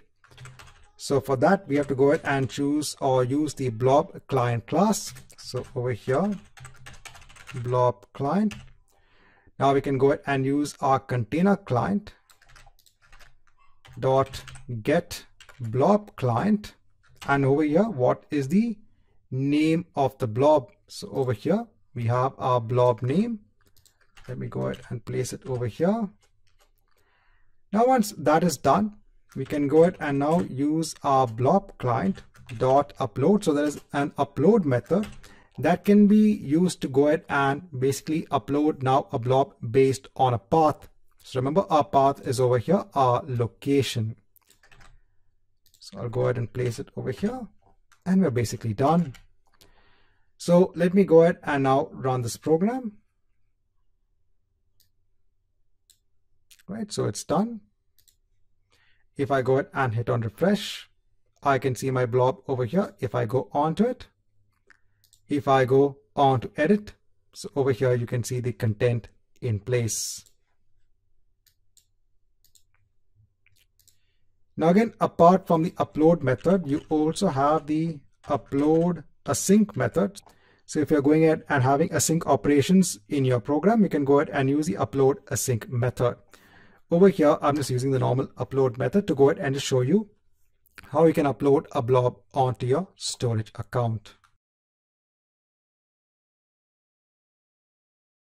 Now in this chapter, I want to go ahead and show you how you can list blobs within a container. So what I'll do is that in my data container, let me go ahead and just quickly upload another blob for my local system, another file. So uploading a simple image file. Right, so once I have that in place, let's go back onto our program. So earlier on, we had seen how to upload a blob onto our storage account. Now over here, I want to go ahead and iterate through the blobs in our container. So over here, now what is important is our container client. We don't need our blob client anymore. So in the container client, there is a method known as getBlobs. So over here, we look at getBlobs. So getBlobs will actually go ahead and return to you blob items. So you can actually go ahead and iterate through all of the blob items that get returned onto you. So over here, we can go ahead and add this in a for each loop. So we can say for each, and we have a class known as blob item and then item. Now, the reason that we are not getting blob item over here is because this is part of another namespace. So we have to go ahead and ensure to use azure.storage.blob.models. So if you go on top, so you can see in the using statement, it has gone ahead and added that. So let's go ahead and complete this. So for each blob item that gets returned over here, let's go ahead and just write what is the name of the blob. So there is a property for each item. So again, you can go ahead and see all the properties of the item over here. So let me go ahead and just return the name property for now.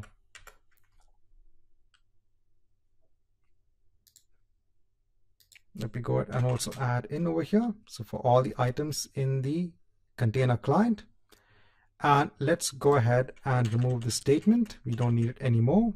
And let's go ahead and run our program.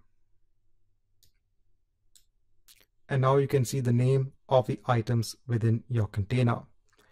So this is how you can actually go ahead and list the items, the blobs which you have in your container. Now, as further reading, there are different ways that you can actually go ahead and also list the blobs. So for example, let's say you have folders within the container. You can go ahead and have a hierarchical way in which you actually go ahead and iterate through the blobs in the container. So there are programs in place for this, and has a resource onto this chapter. I'll add a link onto further reading for this.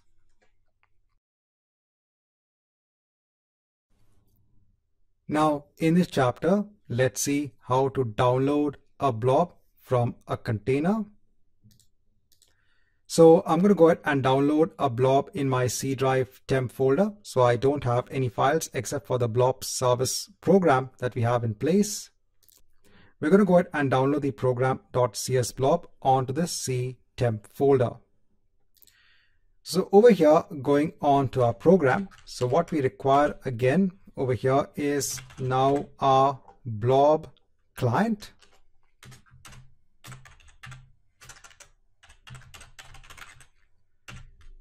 Is equal to our container client. So get blob client. Over here, what is the blob name? So this is our blob name. And then over here, I'll use the blob client. And then over here, similar to the upload method, we also have the download method, but over here we have the download and we have the download too. So if you look at the download, we get something known as an object of the class blob download info. So this will go ahead and download the blob from the service, including its metadata and properties. But if you just want to go ahead and download the blob itself, you can go ahead and choose the download to option. And over here, we can actually go ahead and mention our location. So I'll go ahead and choose location. Over here, let me go ahead and put a right line statement.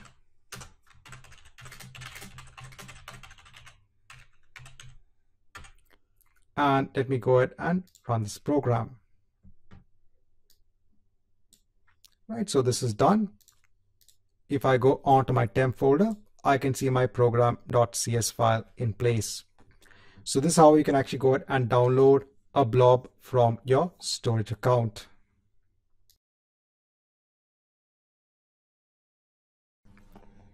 Now, in this chapter, I want to go ahead and show you how you can generate a shared access signature from within a .NET program, and then how you can actually go ahead and use that shared access signature to access a blob in a storage account. So you might have one module in your program that is responsible for generating shared access signatures and then probably distribute it onto users, or maybe distributing that shared access signature onto other modules, and those modules would be responsible for using those shared access signatures for accessing blobs in your storage account. So the first thing we are going to do is to go ahead and generate a shared access signature. So again, in Azure, I have a storage account. I have a container. Over here, we'll go ahead and generate a shared access signature for this particular blob. So program.cs. So what I'll do is that I'll go ahead and first create a method known as generate SAS. So I'll go ahead and create a new method. And over here, the return type will be a URI. So this will be our shared access signature. So make sure this is static. Generate SAS.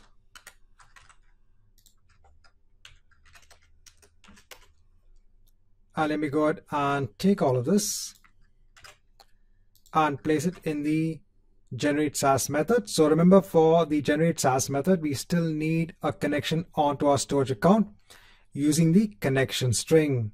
So I said over here, the first thing is now to go ahead and generate the shared access signature. So for that, we are going to be using a class known as Blob SAS Builder.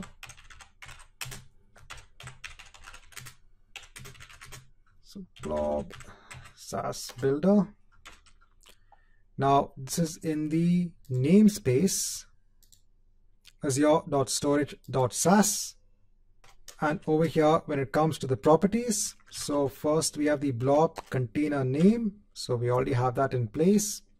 So that's our container name property, right? And then we have the blob name.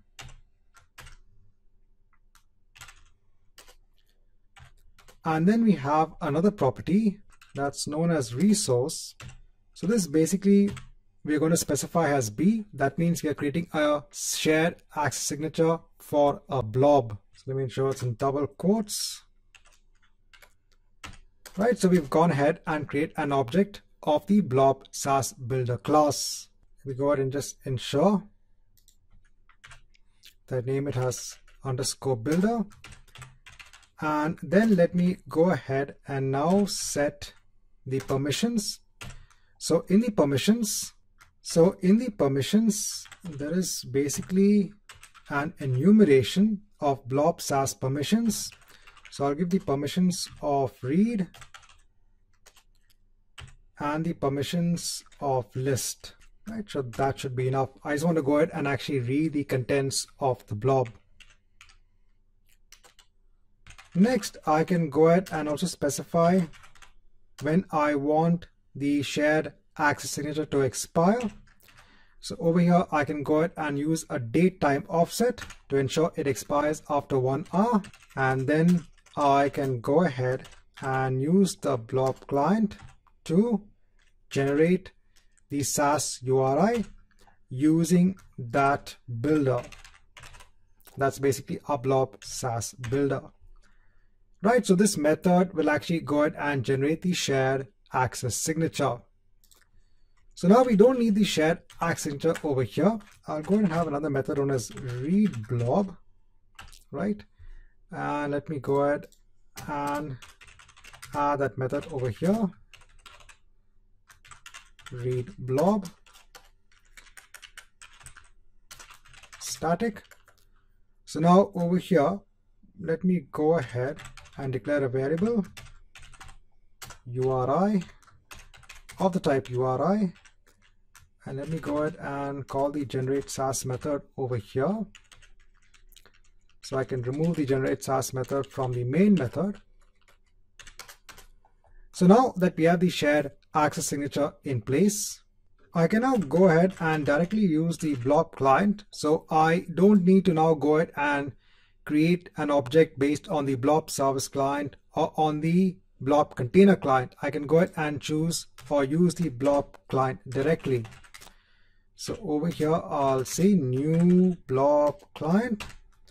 And over here, we can go ahead and use the Blob URI. So over here, let me go ahead and use that Blob URI mentioned over here. And then I can go ahead and choose the download to and mention a location. So over here, if I don't have the location property, let me go ahead and just mention it again.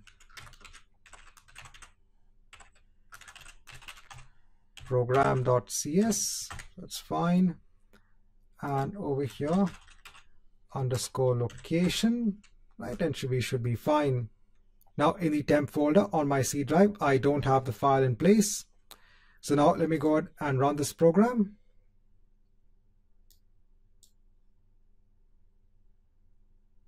So let me go ahead and just press the enter key. So the code is complete. And now if I go on to the C temp folder, I can see my program.cs file in place. So remember over here, we had gone ahead and first generated the shared access signature. Again, remember, we do need to go ahead and use the connection string, which contains the access key, to go ahead and generate that shared access signature. We go ahead and use the class of Blob SaaS builder to go ahead and generate that shared access signature. And then we can go ahead and use now the Blob client class directly. Via the constructor, we can go ahead and now pass in that shared access signature URI. And then we can go ahead and download our blob.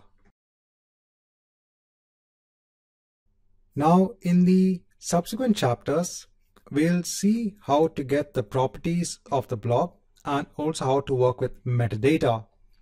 Now for any blob object that you have, so if you go on to the object, so you have system defined properties in place. So for example, you have the last modified time, the creation time, what is the size. So all of these are system defined properties. At the same time, you could also go ahead and add your own user defined properties. So if you go ahead and scroll down, there's something known as metadata. So if you want to go ahead and have key value pairs for this blob, you can go ahead and add it over here. Let's say for every blob, you want to go ahead and ensure to have a department paired along with this particular blob. So this allows you to add more information about the blob itself. So you can go ahead and add metadata, and let me go ahead and hit on save. So this is from the Azure portal. Now let's go ahead on to .NET and let's see first how to get the system properties. So one way of doing this is to go ahead, right? So we've got our blob client in place. So over here, we have a method known as getProperties. Now this basically actually returns an object of the class blob properties. So let's go ahead and define that. Blob properties. Properties is equal to blob client.get properties. And now over here in the properties, you have various properties such as what is the access tier of the blob. So let me go ahead and add some statements to basically write what are some of the properties of the blob. So over here, I have gone ahead and I'm writing what is the access tier and also what is the content length. So the content length is basically the size of the blob. Let me go ahead and run this program. And now you can see the access tier of the blob and what is the size of the blob. Right, so in this chapter, I want to go ahead and show you how you can actually work with the system properties.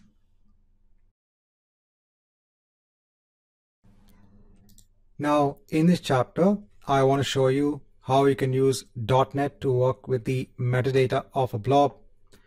So the first thing I'll do is let me go ahead and just create quickly a new method.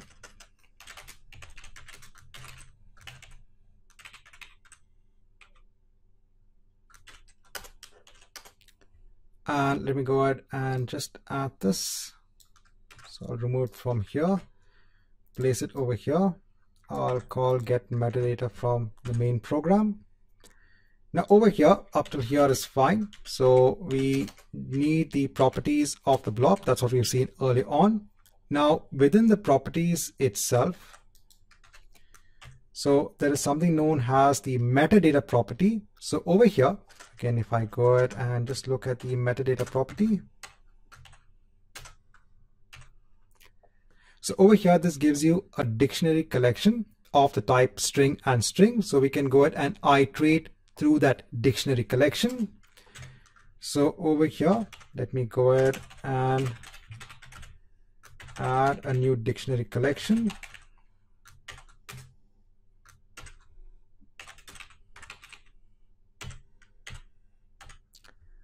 Over here, we need to go ahead and add the namespace of system collections generic, right? So that's done. And now we can actually go ahead and basically iterate through first. So we'll iterate through each item in the collection.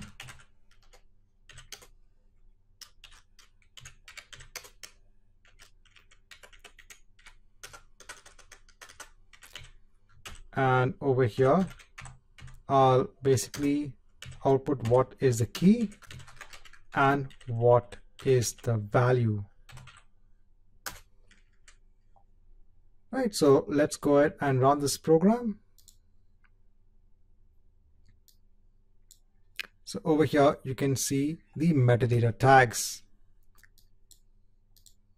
Now let's go ahead and add now another method to go ahead and set the metadata. So over here, let me go ahead and add another method.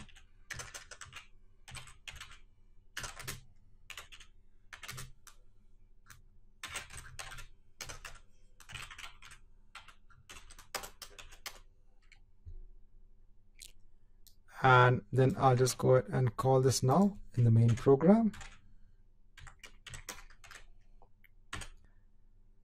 Again, over here, let me go ahead and get the properties. Also, let me go ahead and get the metadata as well.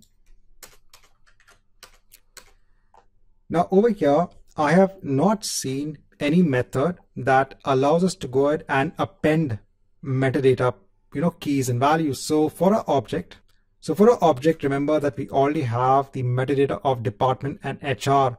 Now I want to go ahead and ensure that I add a new key value pair over here. I want to append one. So what I'm doing is I'm first of all getting the metadata, and then for the metadata, I'm going to go ahead and add now a new key value pair. So let's say I want to go ahead and add now a metadata key value pair of the tier of the blob.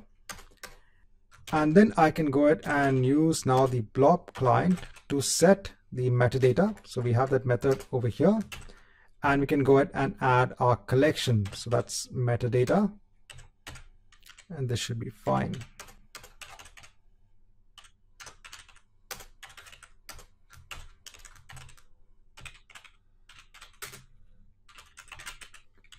Right, so once this is done, let me go ahead and run this program. Right, so the metadata is appended. Over here, let me go ahead and hit on refresh. And it's fine. So we can see tier and 1. So in this chapter, I want to show you how you can work with metadata.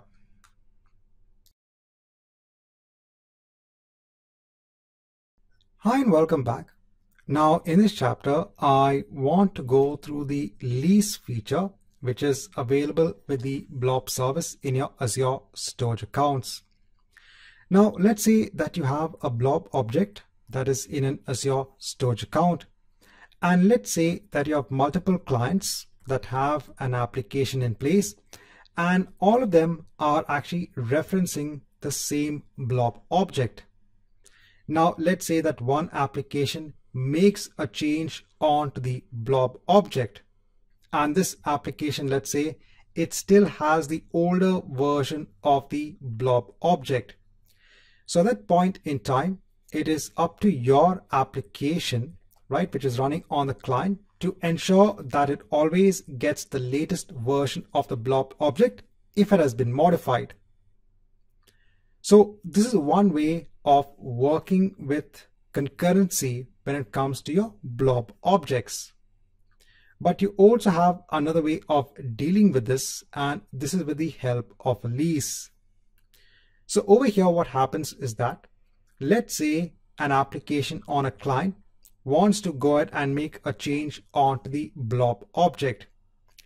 So what they will do is that they will first go ahead and acquire a lease on that Blob object. So it's like taking an exclusive lock. So at that point in time, no other application on another client can actually go ahead and modify that object.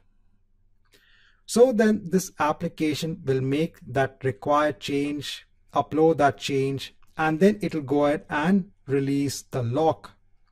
Once the lock is released, then another client can go ahead and acquire a lock on that object or a lease on that object if they want to go ahead and make a change. Remember, this is only when you want to go ahead and make a change onto an object. And remember, this is only when you have multiple clients that are trying to access that same Blob object. I'll just quickly go ahead and show you how you can work with leases in the Azure portal. We are actually going to see this via a .NET program because that is also very important. So over here, I'm in Azure. Now, if I go on to an existing container that I have in one of my storage accounts, if I go on to one of the objects that I have, so let's say the sample.txt file. So over here, you can see you have the option to go ahead and acquire a lease. So over here, you get something known as a lease ID. So now if you want to go ahead and make a change onto this file, you have to go ahead and make a mention of this lease ID. So that means you hold the lease and you have now the ability to go ahead and make a change onto this file and nobody else.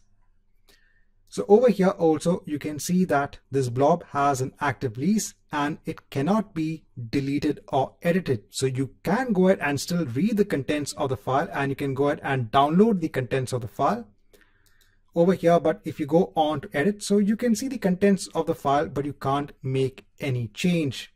So for that, you have to go ahead and get a reference to this Blob using that lease ID. Now this needs to be done via a .NET program, and that's what I'm going to show you later on. If I go back onto my object, so let me go ahead and just close this. So going back onto my object.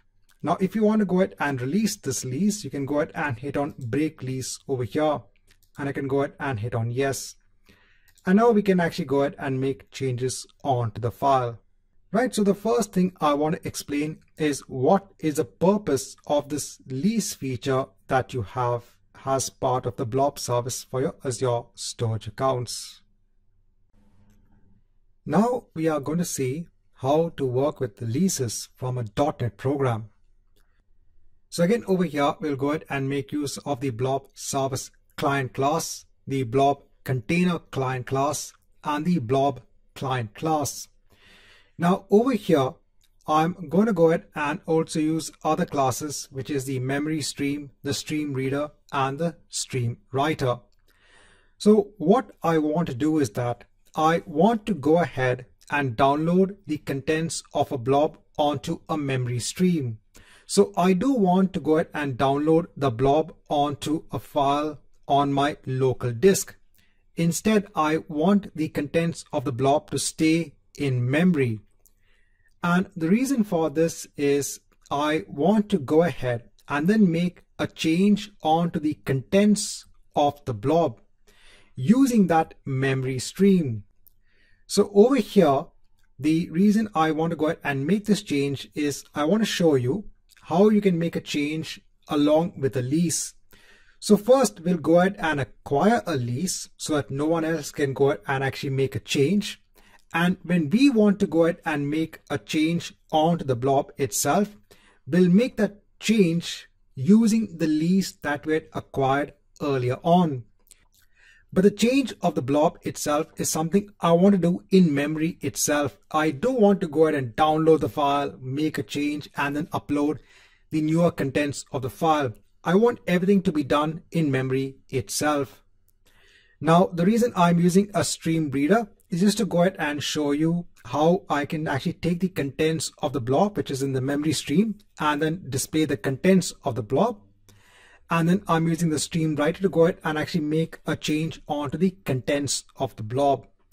Again, we'll go through the program, and this will probably make more sense once I go through the entire flow. So let's go ahead. So now over here in my .NET program, so I don't need the location property now.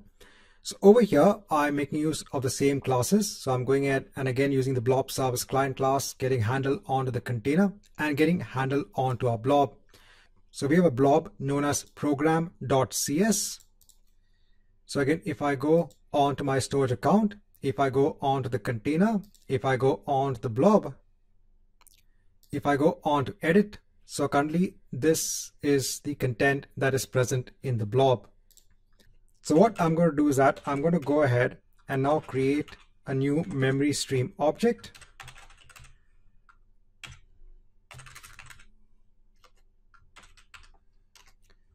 Now I need to go ahead and include the namespace.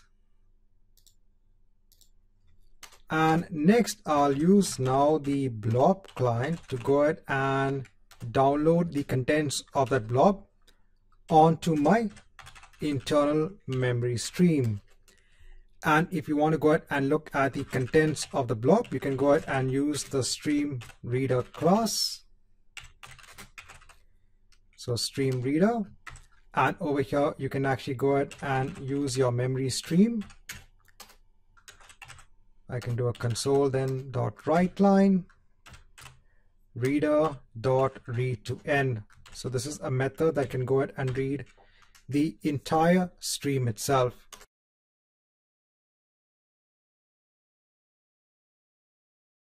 Also, let me go ahead and ensure to set the position of the stream to the initial position. So we're going to go ahead and start reading from the beginning of the memory stream. So let me go ahead and run the program. So now we can see the contents of that particular blob. So now over here, remember that blob is now part of our memory stream. And the only reason I'm going ahead and using a stream reader is to go ahead and read the contents of that memory stream as basically a string. And then I can actually go ahead and output onto the console. Now over here, I'm not going to go ahead and make use of a lease as of yet. I want to show you how you can now make changes onto that memory stream and then append it onto the blob in your storage account. So now for that, I'm going to go ahead and define an object of the class stream writer. Again, I'll go ahead and use my same memory stream. Now what I'll go ahead and do is let me go ahead and now write something onto the stream.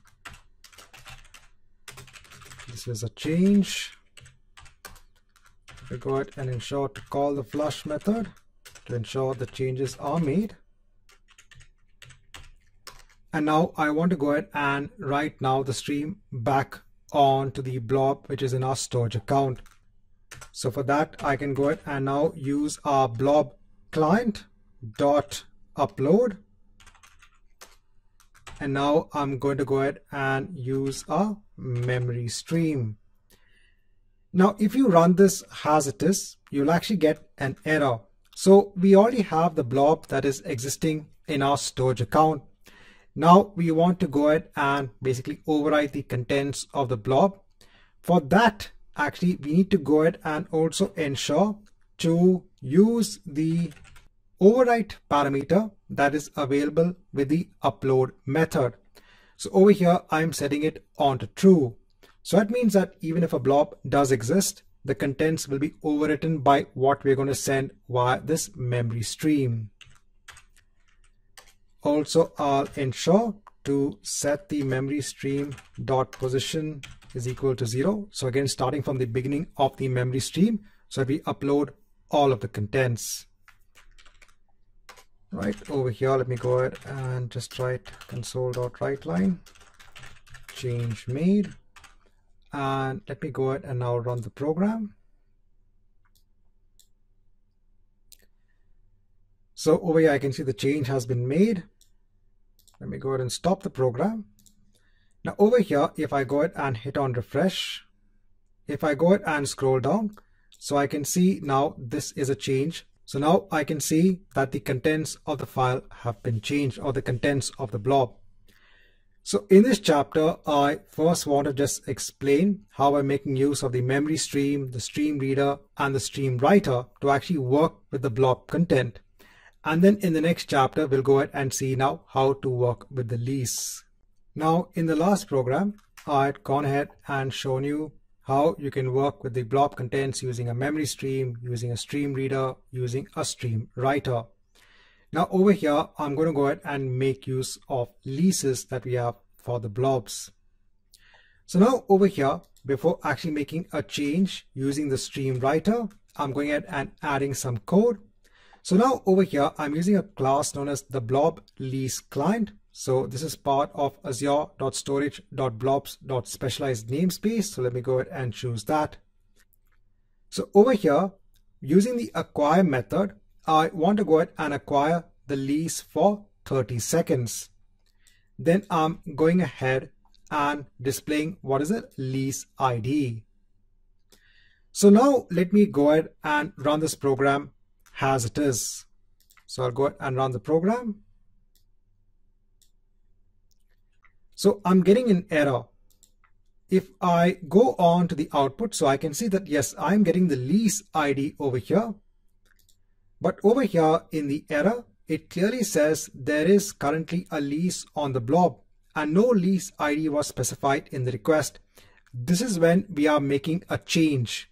So now because there is a lease on that blob, you can't make a change unless you specify the lease ID when you're making the change itself. So let's go ahead and do that. So over here, I'm using another class that's known as blob upload options. So this is something that you can also specify in the upload method. So over here, I'm saying, please go ahead and add a condition wherein we have the lease ID. So now over here, instead of now using that override parameter, I can now go ahead and choose our blob upload options. So now the upload is being done along with the lease ID. And then I also want to go ahead and ensure that I release the lease so that other clients can actually go ahead and work with that blob. So once you've taken a lease, once you've made the change, go ahead and release that lease so that other clients can go ahead and now make changes onto that blob. So let me go ahead and run this program. Right, so the change is made. I'll go ahead and close this. So over here, let me go ahead and hit on refresh. If I go ahead and scroll down, so I can see this is a change again. So over here, I want to show you how you can acquire a lease for a blob, and how you can release the lease via a .NET program.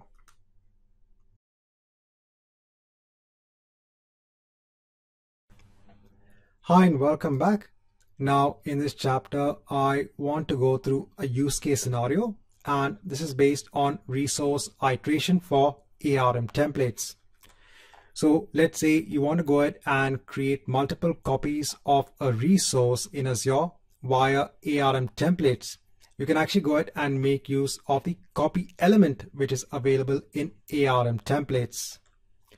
So here you can go ahead and use something known as the copy index function to return the current iteration in that loop. So what happens, it will go in a loop to go ahead and create multiple copies of a particular resource. By default, the value of copy index starts from 0. If you want to go ahead and start from a particular index value, in this case, let's say 1, you can go ahead and add it as a parameter within the copy index function. You can also go ahead and specify the mode for the deployment of the resources. Do you want to go ahead and deploy those copies of those resources in serial, one after the other, or do you want to go ahead and deploy them in parallel? So let's go ahead and look at an example on how to perform resource iteration. So here we are in Azure. Now in all resources, let me go ahead and click on add. Over here, let me go ahead and search for template. So I'll go ahead and choose template deployment. I'll go ahead and hit on create.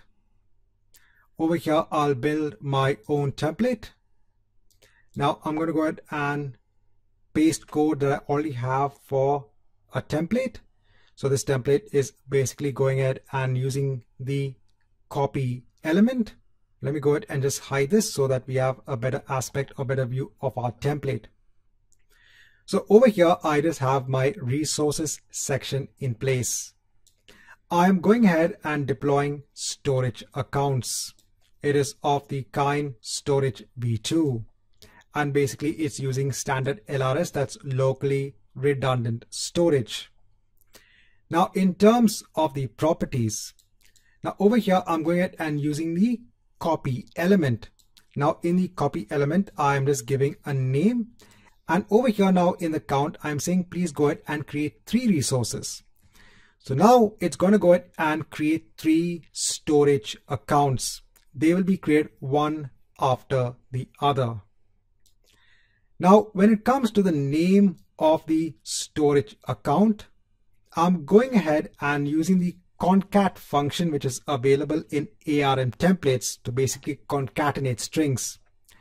I'm saying please go ahead and concatenate storage, prefix it with the function copy index. So remember, copy index will go ahead and return the index of that particular resource. And remember, it starts from 0. So it will be 0, 1 and 2. It will then be appended with storage and then a unique string that is made from the resource group ID. This is just being done so that we generate a unique name for the storage account. Let me go ahead and click on save. Now we have to go ahead and obviously choose a resource group for the deployment.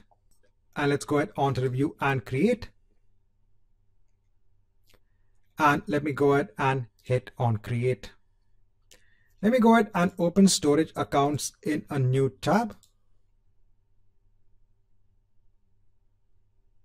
So currently these are the storage accounts I have in place. So let's come back once this deployment is complete. Now, once the template deployment is complete, if you go ahead and expand the deployment details, over here you can see that it has gone ahead and created 3 storage accounts. You can see the copy index of 0, 1 and 2 has been prepended onto the storage accounts. If you actually go on to storage accounts and if you go ahead and hit on refresh, over here you can see your 3 storage accounts. So you can go ahead and use a copy element to create multiple instances of your resource.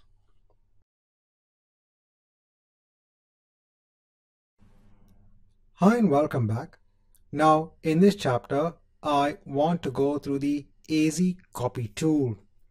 So this is a command line utility that allows you to work with your blobs and your files. So you can go ahead and copy blobs or files from your local machine onto a storage account, or even from a storage account onto your local machine. You can also go ahead and copy files from one storage account onto another. You can actually go ahead and download a copy of the AZ2. So this is just an executable file. So I'm on a Windows 10 machine. I'm on 64-bit. So let me go ahead and choose that. So it's a zip file. Now I'll go ahead and just copy this zip file onto my C drive temp folder. So over here, I've copied it onto that folder. I'll just right click and extract all. So I'll click on extract. So over here, it's gone ahead and open a folder. Let me go ahead and close this. So let me go ahead and delete that zip file. I don't require it anymore. If I go ahead onto the folder, so I can see I have this AzCopy exe tool. That's all I require. So I'll go ahead and Control C. I'll go ahead and copy the file. I'll go back onto my temp directory and Control V. Let me go ahead and place the file over here. And let me go ahead and delete this folder. I don't require it anymore. And I'm going to go ahead and use these files which I have over here. Now I want to go ahead and use the AzCopy tool. Now over here, I have a storage account in place. This is of the account kind general purpose v2. If I go on to containers, currently I don't have any containers in place. Now over here, I have the list of commands which we are going to go through in working with the AzCopy tool. Now the first thing that we need to do is to go ahead and create a shared access signature. So when working with the AzCopy tool, you can go ahead and use either Azure AD Authentication, or you can go ahead and make use of a shared access signature. So that's what we are going to do first. So for this storage account, let me go on to shared access signature. Let me go ahead and hide this. So I only want to make use of the Blob service. Let me go ahead and ensure to choose all of the service types. Now over here, I don't need the delete operation, but I'll leave all the other operations as they are. I don't need enable deletion of versions as well. And let me go ahead and generate the SAS and connection string. So again, over here, we have all of the information in place. Now the first command we are going to see is how to create a container. So for that, we have to go ahead and make use of the AzCopy make command. Over here, we have to go ahead and give what is the URL of our storage account and what is the name of the container that we want to create. So over here, I want to go ahead and create a container known as data. The first thing I am going to do is to go ahead and ensure that in this file, I replace all of the storage account. So over here, let me go on to replace. So over here, let me go ahead and replace it with the storage account I have in place. You can go ahead and do this yourself when you're going ahead and practicing along. So I'll go ahead and choose the name of my storage account. I'll place it over here and say replace all, right? So that makes it much more simpler. And now we have to also go ahead and ensure to add a shared access signature. So over here, I'm going to go ahead and take this SAS token. So I'll go ahead and copy the SAS token. I'll go over here and replace it till here, right? So that's done. Now let me go ahead and copy this command. Now in command prompt, I'm in C drive. Let me go on to the temp folder. So over here, remember, we are going ahead and first creating a container. Right, so it's saying it successfully created the resource. So over here, now let me go on to the container section. So I can see my data container in place. Currently, I don't have any files. Now let's look at our second command. Here we want to go ahead and upload a file. So I want to go ahead and upload a file known as program.cs. So over here, if you look at our local directory, we do have a program.cs file in place. So over here, again, go ahead and remember to change what is the shared access signature. So let me go ahead and again copy all of this and replace it over here. Let me go ahead and now copy this, place it over here. So now it's going ahead and doing the operation. So over here now you can see that the number of file transfers is 1 and the number of transfers that was complete is also 1. That means something has been done. So over here, if I go ahead and hit on refresh, I can see my program.cs file. If I go on to edit, so I can see the contents of the file over here. Right, so I just want to go ahead and take a break. I don't want to go ahead and do all of the commands in this video. So let's go ahead on to the next video and practice the remaining commands. Now in the previous chapter, we had gone through some commands of AzCopy. Now let's go ahead and look at the remaining commands I have in this file. Now the next thing is, let's say we want to go ahead and copy all of the contents in a directory on our local system onto that storage account. So the first thing I am going to do is, let me go ahead and again just copy the shared access signature. Now over here, I am trying to go ahead and copy the contents of a directory known as new directory. So what I'll do is that first, I'll go on to my temp folder. Let me go ahead and create a new directory. Let me go ahead and copy these files onto that new directory. Right, so I have it over here. Let me go ahead and delete the current object that I have in my container so that I don't have any objects in place. So now over here, let me go ahead and execute this command. So let me go ahead and just clear the screen. So I can see 2 transfers are now complete. So if I go ahead and hit on refresh, I can see both of my objects over here. But let's say that you want to go ahead and have the similar directory structure that you have on your local system over here. So you want both of these objects to be in a new directory within this container itself. So that is also possible. Let me go ahead and first delete these files. Let me go on to now the next command. So over here in our source, it's the same, new directory /star. Over here now we are going ahead and mentioning now a directory along with our container name. So now over here, let me go ahead and again copy what is the shared access signature.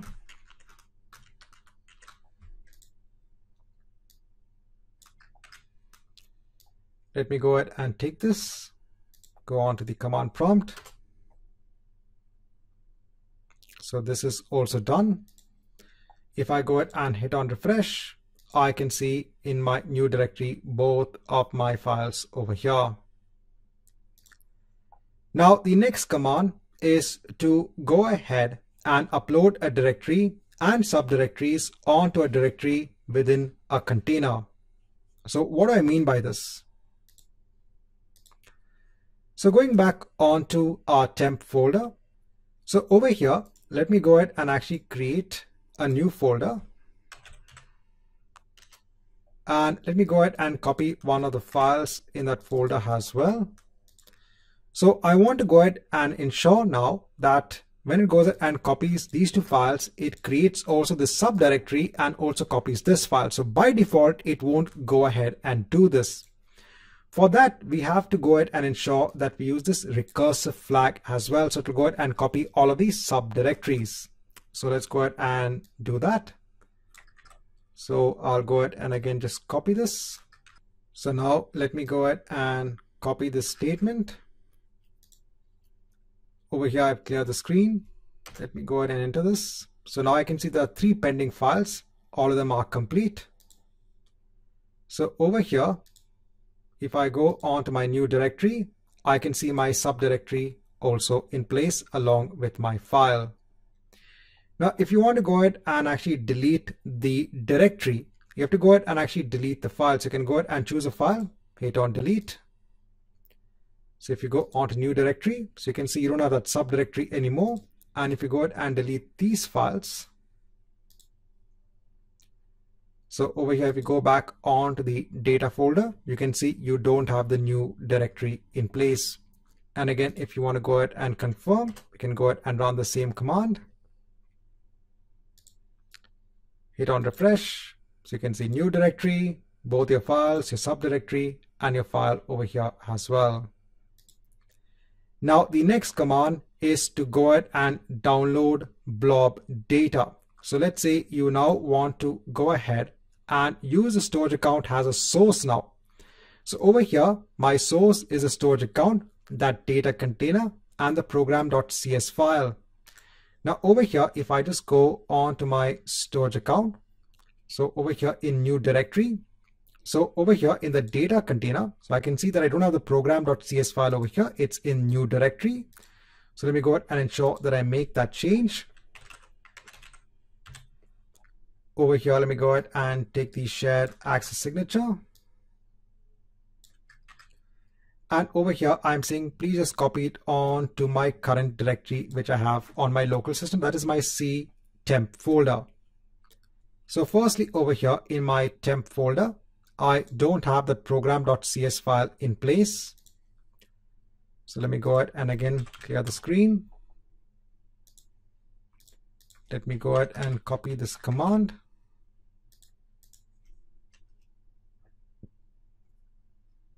So I can see it is complete. If I go on to directory, I can now see my program.cs file in place. So this is how you can actually go ahead and download a blob. Over here, I am actually showing you how you can actually go ahead and download all of the content. So if you want to go ahead and download the entire container along with all of the subdirectories, you have to go ahead and use the recursive flag.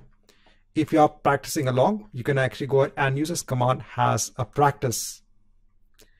And the last statement I want to show you is how you can actually copy data between two storage accounts. So this is also possible. You can go ahead and copy data from one storage account onto another. Over here, you have to go ahead and mention your source storage account along with the shared access signature. And then you have to go ahead and mention your destination storage account again with its own shared access signature. And if you want to go ahead and copy everything, you have to go ahead and use the recursive flag. So over here, if I want to go ahead and copy everything in this data container from this AzCopy source, now I've also gone ahead and create another storage account known as AzCopy destination. Over here, first, let me go ahead and create the shared access signature. So again, the same aspects. Choose the blob service, the resource types. Over here, I don't need delete. Let me go ahead and generate the SAS. I'll take the SAS token. Over here, let me go ahead and ensure. So under destination, let me go ahead and change the SAS token. Also, let me go ahead and ensure the destination account is correct, the name.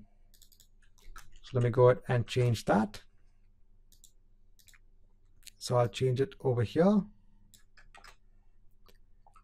I'll also ensure I have a data container in my destination storage account.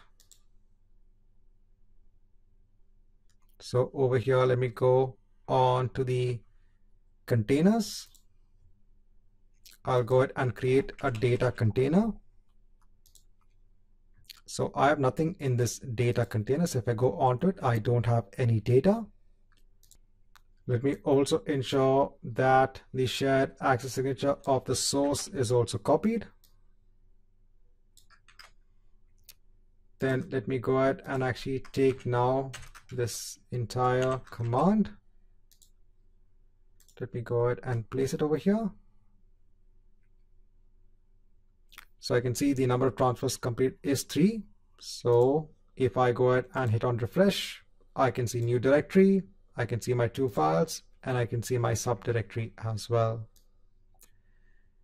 Right, so in these couple of chapters, we have gone ahead and looked at the AzCopy tool.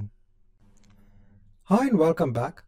Now in this chapter, I want to go through the change feed feature, which is available for Azure Blobs.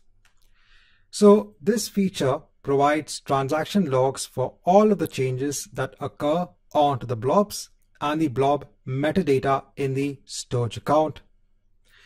So if you want to have a continuous stream to see the changes that are being made onto the blob, so it's like having some sort of an audit mechanism for the blobs in your containers, then you can actually go ahead and make use of the change feed feature. So this is available at the account level. Here you get an ordered, guaranteed, durable, immutable, and read-only log of the changes. The change events that are recorded, they are actually recorded in a format known as Apache Avro. So again, this format has been chosen for the storage of data because it's a compact way to go ahead and store the data, and also provides a faster way of accessing the data. Now currently, general purpose V2 storage accounts and Blob storage accounts support the change feed feature. Now let's go ahead and see how to make use of the change feed feature. Now over here in Azure, I have an Azure storage account. It's a general purpose V2 storage account. Over here, I have a data container. So it has two objects in place. Now, in order to go ahead and enable change feed for this storage account, so we have to go on to the storage account. Over here, we have to go on to the Blob service. We have to go on to data protection, and under the tracking section, we can go ahead and turn on the Blob change feature. And then I can go ahead and click on save. Right? So this is done. Now, if I go back onto my storage account, if I go onto my containers, now over here, you can see that there is now another container that has been created. So this container will be used to actually record that change feed. Now, if I go onto my data container, if I go onto the sample.txt file, if I go onto edit, and over here, let me go ahead and make a change.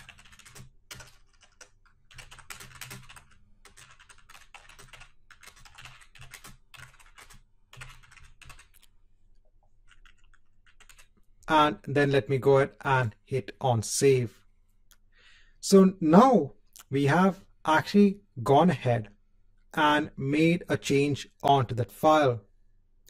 So now that change tracking feature will go ahead and track this change, and it will go ahead and now create a new file in that container. So basically in this blob change feed container, and it will go ahead and have information about that change.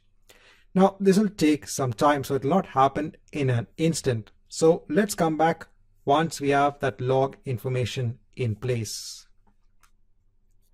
Now I've waited for a duration of around 5 minutes. I then went ahead and clicked on refresh when it came to the blob change container. Now over here, I can see I have a log folder in place, and this will be based on the date. So it'll go ahead and create subfolders. So over here, you can see now you have a file which is in the Avro file format. And if I go ahead and click on edit, so we can't go ahead and look at the blob over here because this blob has been created as an append blob. So normally append blobs are normally used when you go ahead and create log files. So over here, I can go ahead and actually download the blob. So I can download the version. Then I can go ahead and right click on the file, and let me go ahead and open it with Notepad.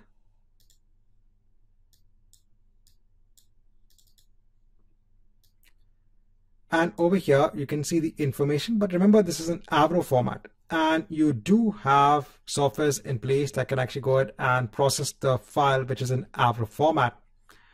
Over here, the entire purpose is to just go ahead and show you that we have this change feed feature, which now has the ability to go ahead and track changes onto your blobs, which are part of your storage account.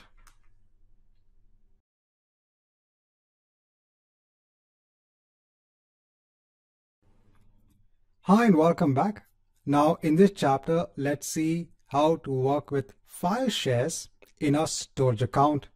So when it comes to your containers, over here you can actually go ahead and store objects, which basically are files in the Blob service. Now let's go ahead and look at file shares. So this is the ability to go ahead and create a file share on the cloud. So normally you'd go ahead and create file shares if you want to go ahead and share files with a set of machines or with a set of users. So that is a concept over here as well when it comes to a file share. So over here, let's go ahead and create a file share. Over here, we can go ahead and give a name for the file share. And you can also go ahead and set a quota for the file share as well. Normally with file shares, you go ahead and set a quota so that you don't exceed that quota when it comes to a file share. Now, there are different tiers available over here when it comes to the file share.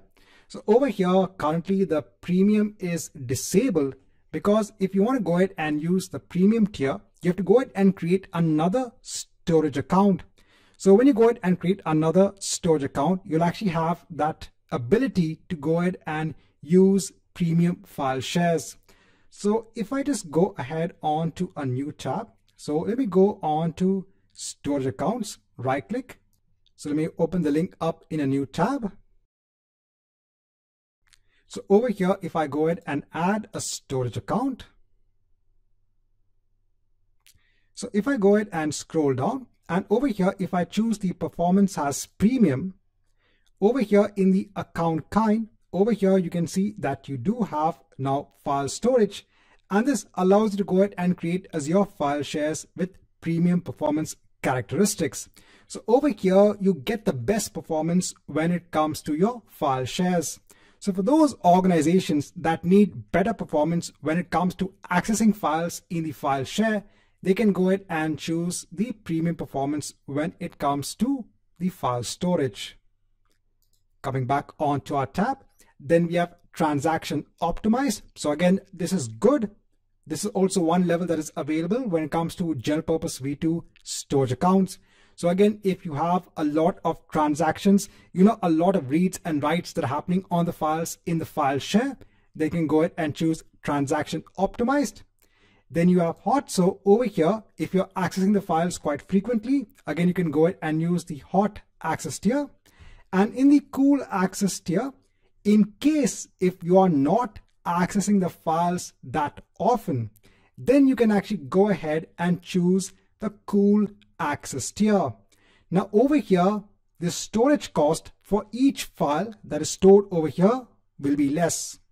Note that when it comes to file shares in the storage account, one of the things that you are actually charged for is the amount of storage that you're actually consuming in the file share. So if you want least cost when it comes to the storage of your files, you can go ahead and choose the cool access tier. But there is a cost for even accessing a file in the file share. And over here, the cost of accessing a file in the file share in the cool access tier is higher than that in the hot access tier. So if you are certain that the files you're going to store on the file share is not going to be accessed that frequently, then you can actually go ahead and choose the cool access tier. Again, when it comes to file shares, again, the entire purpose of file shares is to go ahead and share files. But again, the frequency at which files are actually accessed, again, depends a lot. In the beginning, you might have files that are accessed quite frequently. But later on down the line, let's say after 3 months or 6 months, those files may not be accessed that frequently. So over there, you could go ahead and decide, okay, let's go ahead and create a file share for those files that are not accessed that frequently. Right, so just something along the tiers when it comes to file shares.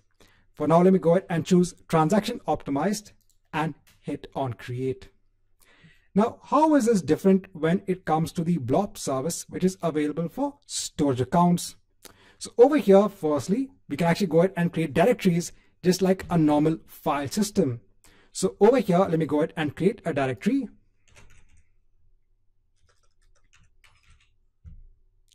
I'll hit on OK. Let me go ahead onto the directory and let me go ahead and upload a file. Again, I can do the same thing.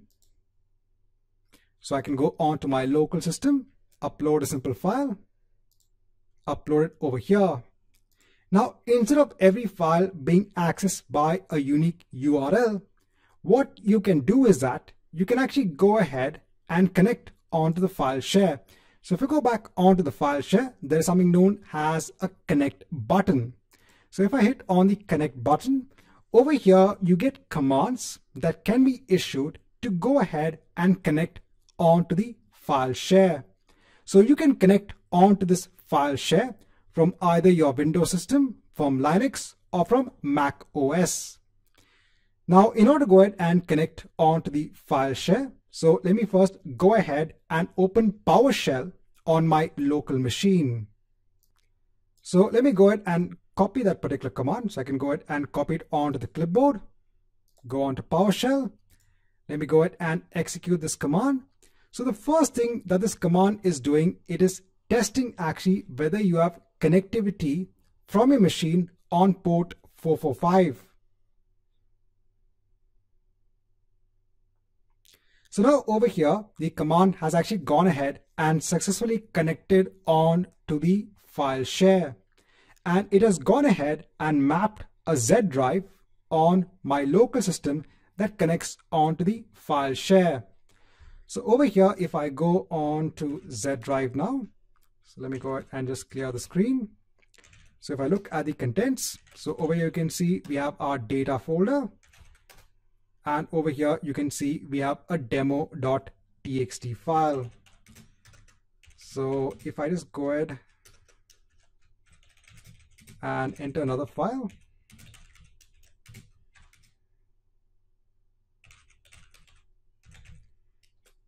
Right, so I'm just creating another file locally over here. So that's new file.txt. If I go back onto my file share, if I go onto the data folder, so over here, you can see the new file.txt. So over here, you have the ability to go ahead and connect onto the file share in a storage account. So you can have multiple machines which can actually go ahead and use that same file share. Now, a quick note. So when it comes to actually connecting onto the file share, sometimes a lot of students are not able to connect onto the file share. Now that could be because of the firewall which you have on your local machine. So your machine needs to go ahead and have the ability to connect onto port 445. So you might be having a firewall on your local system which might not be allowing the connections. So that's a common issue. So if you have a firewall in place, you have to ensure that you add the right rules in order to connect onto the file share. But in this chapter, I want to go ahead and show you what is the entire purpose of the file share itself.